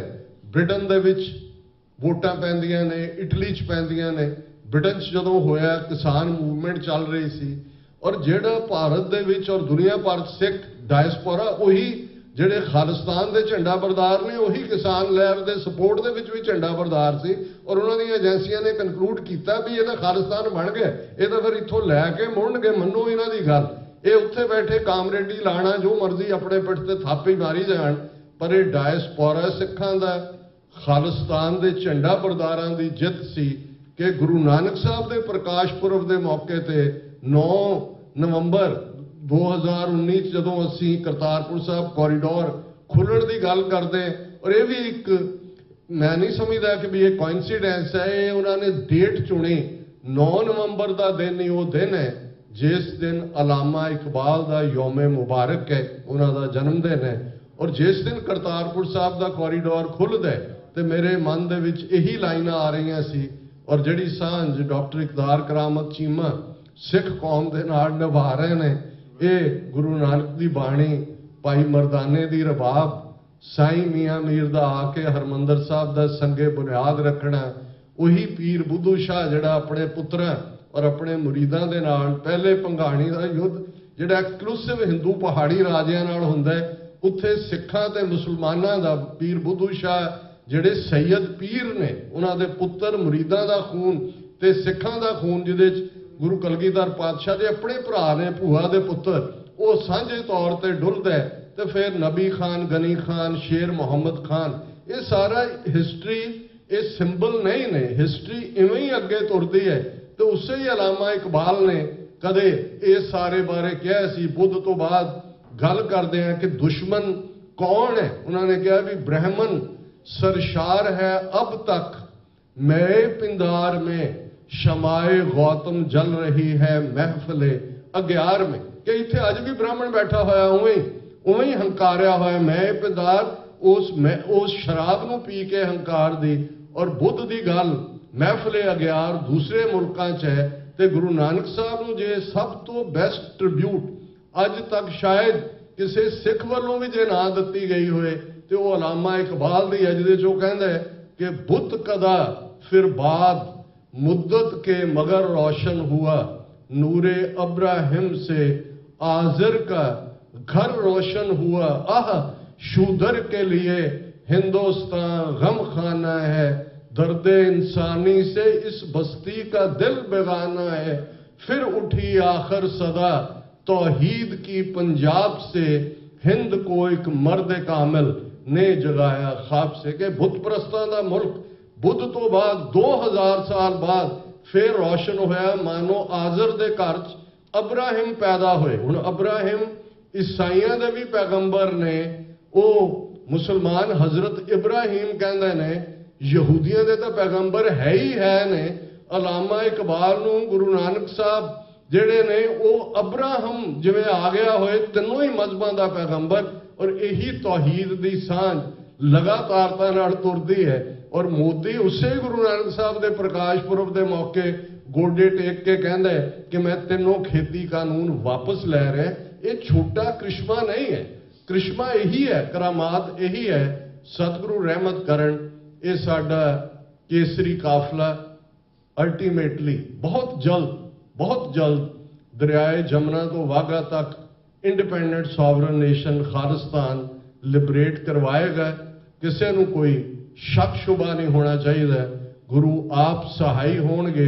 ये इकरारनामा है 10वें पातशाह दा पंथ नाल। अक्सर 20वीं सदी के महान सिख फिलोसफर सर कपूर सिंह ये कोट करया करते सन कि पंथ खालसा खेती मेरी हों संभाल करो तिस केरी। इकरारनामा है, गुरु दा पंथ है, गुरु ने कौम नूं बेकरे नहीं रहन देना। खालिस्तान जिंदाबाद। वाहिगुरु जी का खालसा, वाहिगुरु जी की फतेह। वाहिगुरु जी का खालसा, वाहिगुरु जी की फतेह। सन डॉक्टर अमरजीत सिंह जी। सो बेनती करते हैं डॉक्टर साहब उन्हां नूं ते डॉक्टर आई के चीमा जी नूं, साडे गुरु घर दे हैड ग्रंथी साहबान जो गुरु घर तो सिरपाव दी बख्शिश। सो अगे आयो डॉक्टर साहब। आप जी नूं बेनती आ थोड़ा जिहा समा होर भाई बलविंदर सिंह जी उन्हें भी जो गुरु घर दे हैड ग्रंथी गुरु दे वजीर हैं, सो वो भी आप जी नूं कुछ समय लई कथा विचारां नाल निहाल करनगे जी। सो बोले सो निहाल, बोले सो निहाल। सो बहुत बहुत धन्यवाद डॉक्टर साहब जी का, डॉक्टर आई के चीमा जी जो विशेष तौर पर यूके तो पहुंचे हैं, doctor Amarjeet Singh ji Khalsa affair centre वाले। सो साध संगत जी जिमें कि कुछ जड़ियाँ अचीवमेंट्स हुई कनैक्टिकट स्टेट दे विच जड़ियाँ कि आप जी ने 29 अप्रैल 1986 दी जो डिक्लेरेशन सरबत खालसा सद के 1986 दे विच पंथक कमेटी ने की। उस तो उपरंत होर जो जैनोसाइड दे बिल पास होने आ अलग अलग स्टेटां दे विच। कई वारी सानू साडे भैण भरा कहंदे आ भी जिहड़े ये नौजवान काम करते हैं कि उन्हां दा फ्यूचर दी भी जिहड़ी गल हैगी आ। सो सानू असीं भी खुद वरी करदे आ कि ऐसे प्रोग्राम जिहड़े हार्ड लैन वाले आ वो लिखे जाते आ ਡਾਕੂਮੈਂਟਡ ਗੱਲਾਂ ਆ, ਪ੍ਰੂਫ ਹੋ ਰਹੀਆਂ ਆ। ਪਰ ਇਹ ਸਾਡੇ ਨੌਜਵਾਨ ਇੱਦਾਂ ਦੇ ਆ, ਕਈ ਵਾਰੀ ਅਸੀਂ ਬਹੁਤ ਜਗ੍ਹਾ ਦੇ ਉੱਤੇ ਇਲੈਕਟਡ ਅਫੀਸ਼ੀਅਲ ਨੂੰ ਮਿਲਦੇ ਆ ਤੇ ਜਦੋਂ ਖਾਲਿਸਤਾਨ ਦੀ ਗੱਲ ਤੇ ਗੱਲ ਆਉਂਦੀ ਆ ਤਾਂ ਬਹੁਤ ਸਾਰੇ ਭੈਣ ਭਰਾ ਥੋੜੇ ਝਿਜਕਦੇ ਆ ਗੱਲ ਕਰਨ ਲੱਗਿਆ ਵੀ ਪਤਾ ਨਹੀਂ ਅਮਰੀਕਨ ਜਿਹੜੇ ਇਲੈਕਟਡ ਅਫੀਸ਼ੀਅਲ ਉਹ ਕੀ ਸੋਚਣਗੇ। ਪਰ ਮੇਰੇ ਖਿਆਲ 'ਚ ਜਿਵੇਂ ਸਵਰਨਜੀਤ ਸਿੰਘ ਖਾਲਸਾ, ਤੁਹਾਡੇ 'ਚ ਬਿਲ ਪਾਵਰ ਹੋਣੀ ਚਾਹੀਦੀ ਕਨਵਿੰਸ ਕਰਾਉਣ ਦੀ, ਕਿਉਂਕਿ ਤੁਹਾਡੇ ਵਾਲਾ ਜਿਹੜਾ ਪੱਖ ਆ ਉਹ ਬਿਲਕੁਲ ਸੱਚ ਦੇ ਆਧਾਰ ਤੇ ਆ। ਤੁਹਾਡੇ ਨਾਲ ਧੱਕਾ ਕਿਹਨੇ ਕੀਤਾ? ਭਾਰਤੀ ਹਕੂਮਤ ਨੇ। ਆਪਾਂ ਕਹਿੰਦੇ ਆ ਵੀ ਕੋਈ 92% 95% ਕੁਰਬਾਨੀਆਂ ਉਸ ਸਟੇਟ ਵਾਸਤੇ, ਆਜ਼ਾਦ ਕਰਾਉਣ ਵਾਸਤੇ ਸਿੱਖਾਂ ਦੀਆਂ, ਸਿੱਖ ਕੌਮ ਦੀਆਂ, ਔਰ ਉਸ ਤੋਂ ਉਪਰੰਤ 47 ਤੋਂ ਬਾਅਦ ਸਾਨੂੰ ਜਰਾਇਮ ਪੇਸ਼ਾ ਕੌਮ ਕਹਿਣਾ, ਇੱਕ ਤੋਂ ਬਾਅਦ ਇੱਕ ਡਾਕੂਮੈਂਟਡ ਜਿਹੜੀਆਂ ਗੱਲਾਂ, ਹਿਸਟੋਰੀਕਲ ਜਿਹੜੀਆਂ ਚੀਜ਼ਾਂ ਹੁੰਦੀਆਂ ਸਾਡੇ ਨਾਲ ਆ ਰਹੀਆਂ ਆ, ਔਰ ਕਿਸ ਤਰੀਕੇ ਦੇ ਨਾਲ ਅਟੈਕ ਕਰਕੇ ਜੈਨੋਸਾਈਡ 1984 ਦੇ ਵਿੱਚ ਦਿੱਲੀ ਦੇ ਵਿੱਚ। ਗੱਲ ਇਹ ਆ ਵੀ ਸਾਡੇ ਨੌਜਵਾਨ, ਉਹਨਾਂ ਦੇ ਵਿੱਚ ਇਹ ਪਾਵਰ ਹੋਣੀ ਚਾਹੀਦੀ ਆ, ਜਿਹੜਾ ਫਰੰਟ ਤੇ ਤੁਹਾਡੇ ਨਾਲ ਅਮਰੀਕਨ ਇਲੈਕਟਡ ਅਫੀਸ਼ੀਅਲ ਆ ਉਹਨੂੰ ਕਨਵਿੰਸ ਕਰਾਉਣਾ। ਉਹ ਨੌਜਵਾਨ ਮੁੰਡੇ, ਉਹਨਾਂ ਨੂੰ ਆਪਣੇ ਫਿਊਚਰ ਦਾ ਨਹੀਂ, ਉਹਨਾਂ ਨੂੰ ਆਪਣੇ ਆਪ ਤੇ ਭਰੋਸਾ ਆ, ਵਿਸ਼ਵਾਸ ਆ ਵੀ ਅਸੀਂ ਗੱਲ ਸੱਚ ਦੀ ਕਰ ਰਹੇ ਆ, ਤੇ ਦੂਜੇ ਪਾਸਿਓਂ ਜਿਹੜੀ ਹਕੂਮਤ ਆ ਉਹ ਹਮੇਸ਼ਾ ਹੀ ਝੂਠ ਦਾ ਸਹਾਰਾ ਲੈਂਦੀ ਆ, ਔਰ ਜੋ ਝੂਠ ਪਰੋਸ ਕੇ ਫੇਕ ਨਿਊਜ਼ ਜੋ ਉਹ ਦਿਖਾਉਂਦੇ ਹਨ। ਭਾਈ ਜੋਗਾ ਸਿੰਘ ਜੀ, ਆਪ ਜੀ ਨੂੰ ਬੇਨਤੀ ਆ, ਤੁਸੀਂ ਥੋੜਾ ਜ਼ਰੂਰ ਤੁਹਾਡੇ ਕੋਲੋਂ ਹਾਂਜੀ। ਸੋ ਆਪ ਜੀ ਜਿਵੇਂ ਫੇਕ ਨਿਊਜ਼ਾਂ ਦੇਖਦੇ ਆ ਭਾਰਤੀ ਮੀਡੀਆ ਦੀਆਂ, ਜਿਸ ਤਰੀਕੇ ਨਾਲ ਉਹ ਪ੍ਰਚਾਰ ਕਰਦੇ ਹਨ, ਤੇ ਫਿਰ ਸਾਨੂੰ ਇਸ ਗੱਲ ਦੀ ਘਬਰਾਹਟ ਨਹੀਂ ਹੋਣੀ ਚਾਹੀਦੀ। ਤਾਂ ਉਹ ਨੌਜਵਾਨ ਸਾਨੂੰ, ਸਵਰਨਜੀਤ ਸਿੰਘ ਨੂੰ ਅਸੀਂ ਕਈ ਵਾਰੀ ਕਹੀਦਾ ਵੀ ਤੇਰਾ ਫਿਊਚਰ ਆ, ਅਸੀਂ ਤੈਨੂੰ ਇੱਕ ਦਿਨ ਇਸ ਕੰਟਰੀ ਦੇ ਵਿੱਚ ਕਿਸੇ ਵੱਡੇ ਅਹੁਦੇ ਤੇ ਦੇਖਣਾ ਚਾਹੁੰਦੇ ਹਾਂ, ਔਰ ਅਸੀਂ ਉਹਦੀ ਉਸ ਤਰੀਕੇ ਨਾਲ ਫਾਈਨੈਂਸ਼ੀਅਲੀ ਫੰਡ ਰੇਜ ਹੁੰਦੇ ਆ, ਤੁਹਾਨੂੰ ਪਤਾ ਹੀ ਹੈ, ਜਿਹੜੇ ਅਮਰੀਕਨ ਸਿਸਟਮ ਦੇ ਸਪੋਰਟ ਕਰਦੇ ਆ। ਪਰ ਫਿਰ ਵੀ ਕਈ ਕਮਿਊਨਿਟੀ ਦੇ ਵਿੱਚ ਯਾਰ ਉਹ ਸਿੰਘ ਦਾ ਫਿਊਚਰ ਨਾ ਖਰਾਬ ਹੋ ਜਾਵੇ। ਉਹ ਕਹਿੰਦਾ ਮੇਰੇ 'ਚ ਬਿਲ ਪਾਵਰ ਆ, ਮੇਰੇ 'ਚ ਮੈਨੂੰ ਪਤਾ ਆ, ਮੇਰੇ ਗੁਰੂ ਦੀ ਬਖਸ਼ਿਸ਼ ਆ ਵੀ ਮੈਂ ਫਰੰਟ ਤੇ ਬੈਠੇ ਹੋਏ ਬੰਦਿਆਂ ਨੂੰ ਕਨਵਿੰਸ ਕਰਾ ਸਕਦਾ। ਸੋ ਇਸ ਤਰ੍ਹਾਂ ਦੇ ਨੌਜਵਾਨ ਸਾਨੂੰ ਕੰਟਰੀ ਦੇ ਵਿੱਚ ਚਾਹੀਦੇ ਆ, ਜਿਹੜਾ ਆਪਣਾ ਇਤਿਹਾਸ ਦੂਜੇ ਨੂੰ ਦੱਸ ਸਕਣ। ਸੋ ਇਹ ਜੋ ਅੱਜ ਦੇ ਵਿਚਾਰ ਸਨ, ਆਪ ਜੀ ਦੇ ਨਾਲ ਤੁਸੀਂ ਸਾਰੇ ਜੁੜੇ, ਤੁਹਾਡਾ ਧੰਨਵਾਦ। ਭਾਈ ਜੋਗਾ ਸਿੰਘ ਉਹਨਾਂ ਕੋਲੋਂ ਜਰਸੀ ਤੋਂ ਚੱਲ ਕੇ ਆਏ, ਹੋਰ ਵੀ ਸਿੰਘ ਆਏ ਸਨ, ਕਾਫੀ ਲੰਬਾ ਸਮਾਂ ਹੋ ਗਿਆ। ਭਾਈ ਬਲਜਿੰਦਰ ਸਿੰਘ, ਉਹਨਾਂ ਨੂੰ ਮੈਂ ਬੇਨਤੀ ਕਰੂੰਗਾ, ਸੈਲਫ ਡਿਟਰਮੀਨੇਸ਼ਨ ਕੌਂਸਲ ਦੇ ਸਾਡੇ ਇਹ ਕੋਆਰਡੀਨੇਟਰ ਆ, 2 ਮਿੰਟ ਲਾ ਲੈਣ। ਉਹਨਾਂ ਤੋਂ ਬਾਅਦ ਭਾਈ ਜੋਗਾ ਸਿੰਘ ਉਹਨਾਂ ਤੋਂ ਇੱਕ ਕਵਿਤਾ ਸੁਣਾਂਗੇ, ਉਪਰੰਤ ਭਾਈ ਬਲਵਿੰਦਰ ਸਿੰਘ ਜੀ ਹੈਡ ਗ੍ਰੰਥੀ ਗੁਰੂ ਘਰ ਦੇ, ਉਹ ਕੁਝ ਸਮੇਂ ਵਾਸਤੇ ਆਪ ਜੀ ਨੂੰ ਕਥਾ ਵਿਚਾਰਾਂ ਨਾਲ ਨਿਹਾਲ ਕਰਨਗੇ। ਆਨੰਦ ਸਾਹਿਬ ਜੀ ਦਾ ਪਾਠ ਹੋਏਗਾ, ਉਪਰੰਤ ਸਮਾਪਤੀ ਜਿਹੜੀ ਹੋਏਗੀ। ਥੋੜਾ ਜਿਹਾ ਸਮਾਂ ਆਪ ਜੀ ਦਾ ਲੈਣਾ ਹੈ ਜੀ। ਭਾਈ ਜੋਗਾ ਸਿੰਘ ਨਹੀਂ ਆਉਂਦੇ ਜਦੋਂ ਤੱਕ, ਭਾਈ ਬਲਜਿੰਦਰ ਸਿੰਘ ਹੋਣੀ ਵੀ ਆਪ ਜੀ ਦੇ ਨਾਲ ਹਾਜ਼ਰੀ ਭੰਨ ਗਏ। ਸੋ ਕੱਲ੍ਹ ਨੂੰ ਗੁਰਦੁਆਰਾ ਸਾਹਿਬ ਸਿੱਖ ਸੁਸਾਇਟੀ, ਉੱਥੇ ਵੀ 29 ਜੂਨ 1984 ਦੇ ਘੱਲੂਘਾਰੇ ਦੇ ਸੰਬੰਧ ਦੇ ਵਿੱਚ ਪ੍ਰੋਗਰਾਮ ਹੈਗਾ। ਡਾਕਟਰ ਆਈ ਕੇ ਚੀਮਾ ਜੀ, ਡਾਕਟਰ ਅਮਰਜੀਤ ਸਿੰਘ ਜੀ, ਸਾਰੀਆਂ ਜਥੇਬੰਦੀਆਂ ਦੇ ਮੋਹਤਬਰ ਪਹੁੰਚਣਗੇ ਜੀ। ਉੱਥੇ ਵੀ ਆਪ ਜੀ ਨੇ ਹਾਜ਼ਰੀ ਭਰਨੀ। ਵਾਹਿਗੁਰੂ ਜੀ ਕਾ ਖਾਲਸਾ, ਵਾਹਿਗੁਰੂ ਜੀ ਕੀ ਫਤਿਹ। ਸਤਿਗੁਰਾਂ ਦੀ ਪਾਵਨ ਪਵਿੱਤਰ ਹਜ਼ੂਰੀ ਵਿੱਚ ਸਾਜੀ ਨਵਾਜੀ ਗੁਰੂ ਰੂਪ ਗੁਰੂ ਖਾਲਸਾ ਸਾਧ ਸੰਗਤ ਜੀਓ, ਵਾਹਿਗੁਰੂ ਜੀ ਕਾ ਖਾਲਸਾ, ਵਾਹਿਗੁਰੂ ਜੀ ਕੀ ਫਤਿਹ। ਅੱਜ ਮੇਰੇ ਤੋਂ ਪਹਿਲਾਂ ਕੌਮ ਦੇ ਵਿਦਵਾਨ ਜੂਨ 1984 ਉਸ ਤੋਂ ਪਹਿਲਾਂ ਤੇ ਉਸ ਤੋਂ ਬਾਅਦ ਦੇ ਹਾਲਾਤ ਦੱਸ ਕੇ ਗਏ ਨੇ। ਕੁਝ ਵੀ ਇਹੋ ਜਿਹੀ ਚੀਜ਼ ਨਹੀਂ ਬਚੀ ਜਿਹਦੇ ਤੇ ਅਸੀਂ ਕੋਈ ਬੋਲੀਏ। ਅੱਜ ਦਾ ਪ੍ਰੋਗਰਾਮ ਜਿਹੜਾ ਰੱਖਿਆ ਗਿਆ, ਇਹ ਕੋਈ ਅਸੀਂ ਬਹੁਤਾ ਲੰਬਾ ਸੋਚ ਕੇ ਨਹੀਂ ਰੱਖਿਆ। ਇੱਕ ਦਿਨ ਰਿਚਮੰਡ ਹਿੱਲ ਗੁਰਦੁਆਰਾ ਸਾਹਿਬ ਦੇ ਬਾਹਰ ਇੱਕ ਪੋਸਟਰ ਲੱਗਾ ਸੀ, ਤੀਆਂ ਦਾ ਮੇਲਾ, ਤੇ ਮੈਂ ਉਹ ਪੋਸਟਰ ਦੇਖ ਕੇ ਉਹ ਬੀਬੀ ਨੂੰ ਕਾਲ ਕੀਤੀ ਵੀ ਭੈਣ ਜੀ ਵੀ ਇਹ ਜੂਨ ਦਾ ਮਹੀਨਾ ਹੈ, ਕੌਮ ਦੇ ਸ਼ਹੀਦਾਂ ਦਾ ਦਿਨ ਮਨਾਏ ਜਾਣੇ ਨੇ ਸਾਰੇ ਪਾਸੇ।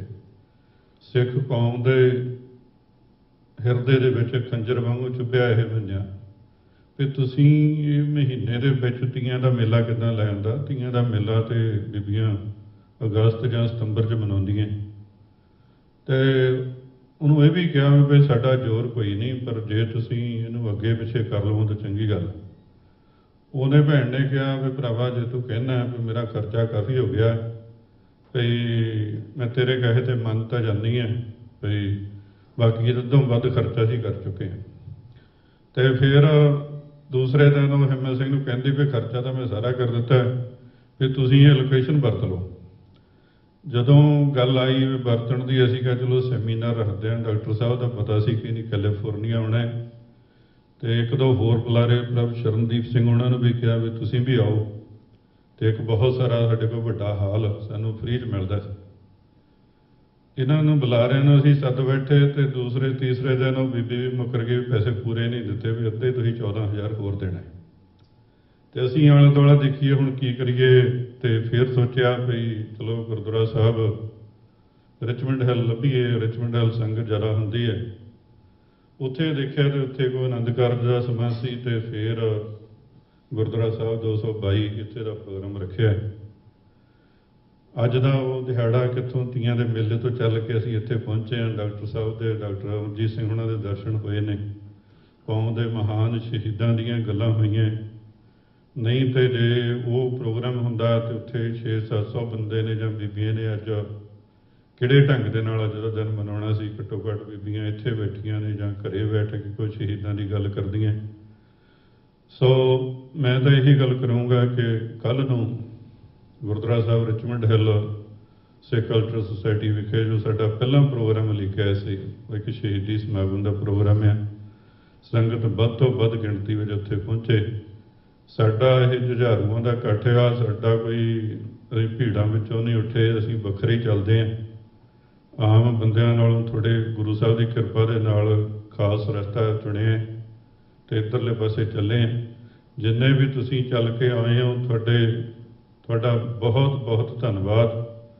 ਆਉਣ ਵਾਲੇ ਸਮੇਂ ਵਿੱਚ ਜੇ ਤੁਸੀਂ ਵੱਧ ਤੋਂ ਵੱਧ ਗਿਣਤੀ 'ਚ ਪਹੁੰਚਦੇ ਰਹੋਗੇ, ਸਾਨੂੰ ਹੌਸਲਾ ਅਫਜ਼ਾਈ ਕਰੋਗੇ, ਅਸੀਂ ਇਸੇ ਢੰਗ ਦੇ ਨਾਲ ਪ੍ਰੋਗਰਾਮ ਲਿਖਦੇ ਰਹਾਂਗੇ। ਸੋ ਕੌਮ ਦੇ ਸ਼ਹੀਦਾਂ ਨੂੰ ਯਾਦ ਕਰਨਾ, ਉਸ ਖਾਲਿਸਤਾਨ ਦੀ ਨੀਂਹ ਰੱਖੀ ਨੂੰ ਹਮੇਸ਼ਾ ਉਸ ਗੱਲ ਨੂੰ ਲੈ ਕੇ ਤੁਰਨਾ। ਸਤਿਗੁਰ ਸੱਚੇ ਪਾਤਸ਼ਾਹ ਕਿਰਪਾ ਕਰਨ ਆਉਣ ਵਾਲੇ ਸਮੇਂ ਵਿੱਚ ਵੀ, ਜਿਹੜੇ ਪਿਛਲੇ ਸਮੇਂ ਵੀ ਗੁਰੂ ਸਾਹਿਬ ਦੀ ਕਿਰਪਾ ਦੇ ਨਾਲ ਸੇਵਾ ਹੋਈ ਹੈ, ਆਉਣ ਵਾਲਾ ਸਮਾਂ ਕਿੱਦਾਂ ਦਾ ਹੁੰਦਾ ਹੈ, ਗੁਰੂ ਸਾਹਿਬ ਕਿਰਪਾ ਕਰਨ ਆਖਰੀ ਸਾਹਾਂ ਤੱਕ ਕੌਮ ਦੇ ਘਰ ਦੇ ਲਈ ਲੜਦੇ ਰਹੀਏ। ਸਾਰਿਆਂ ਦਾ ਬਹੁਤ ਬਹੁਤ ਧੰਨਵਾਦ। ਵਾਹਿਗੁਰੂ ਜੀ ਕਾ ਖਾਲਸਾ, ਵਾਹਿਗੁਰੂ ਜੀ ਕੀ ਫਤਿਹ।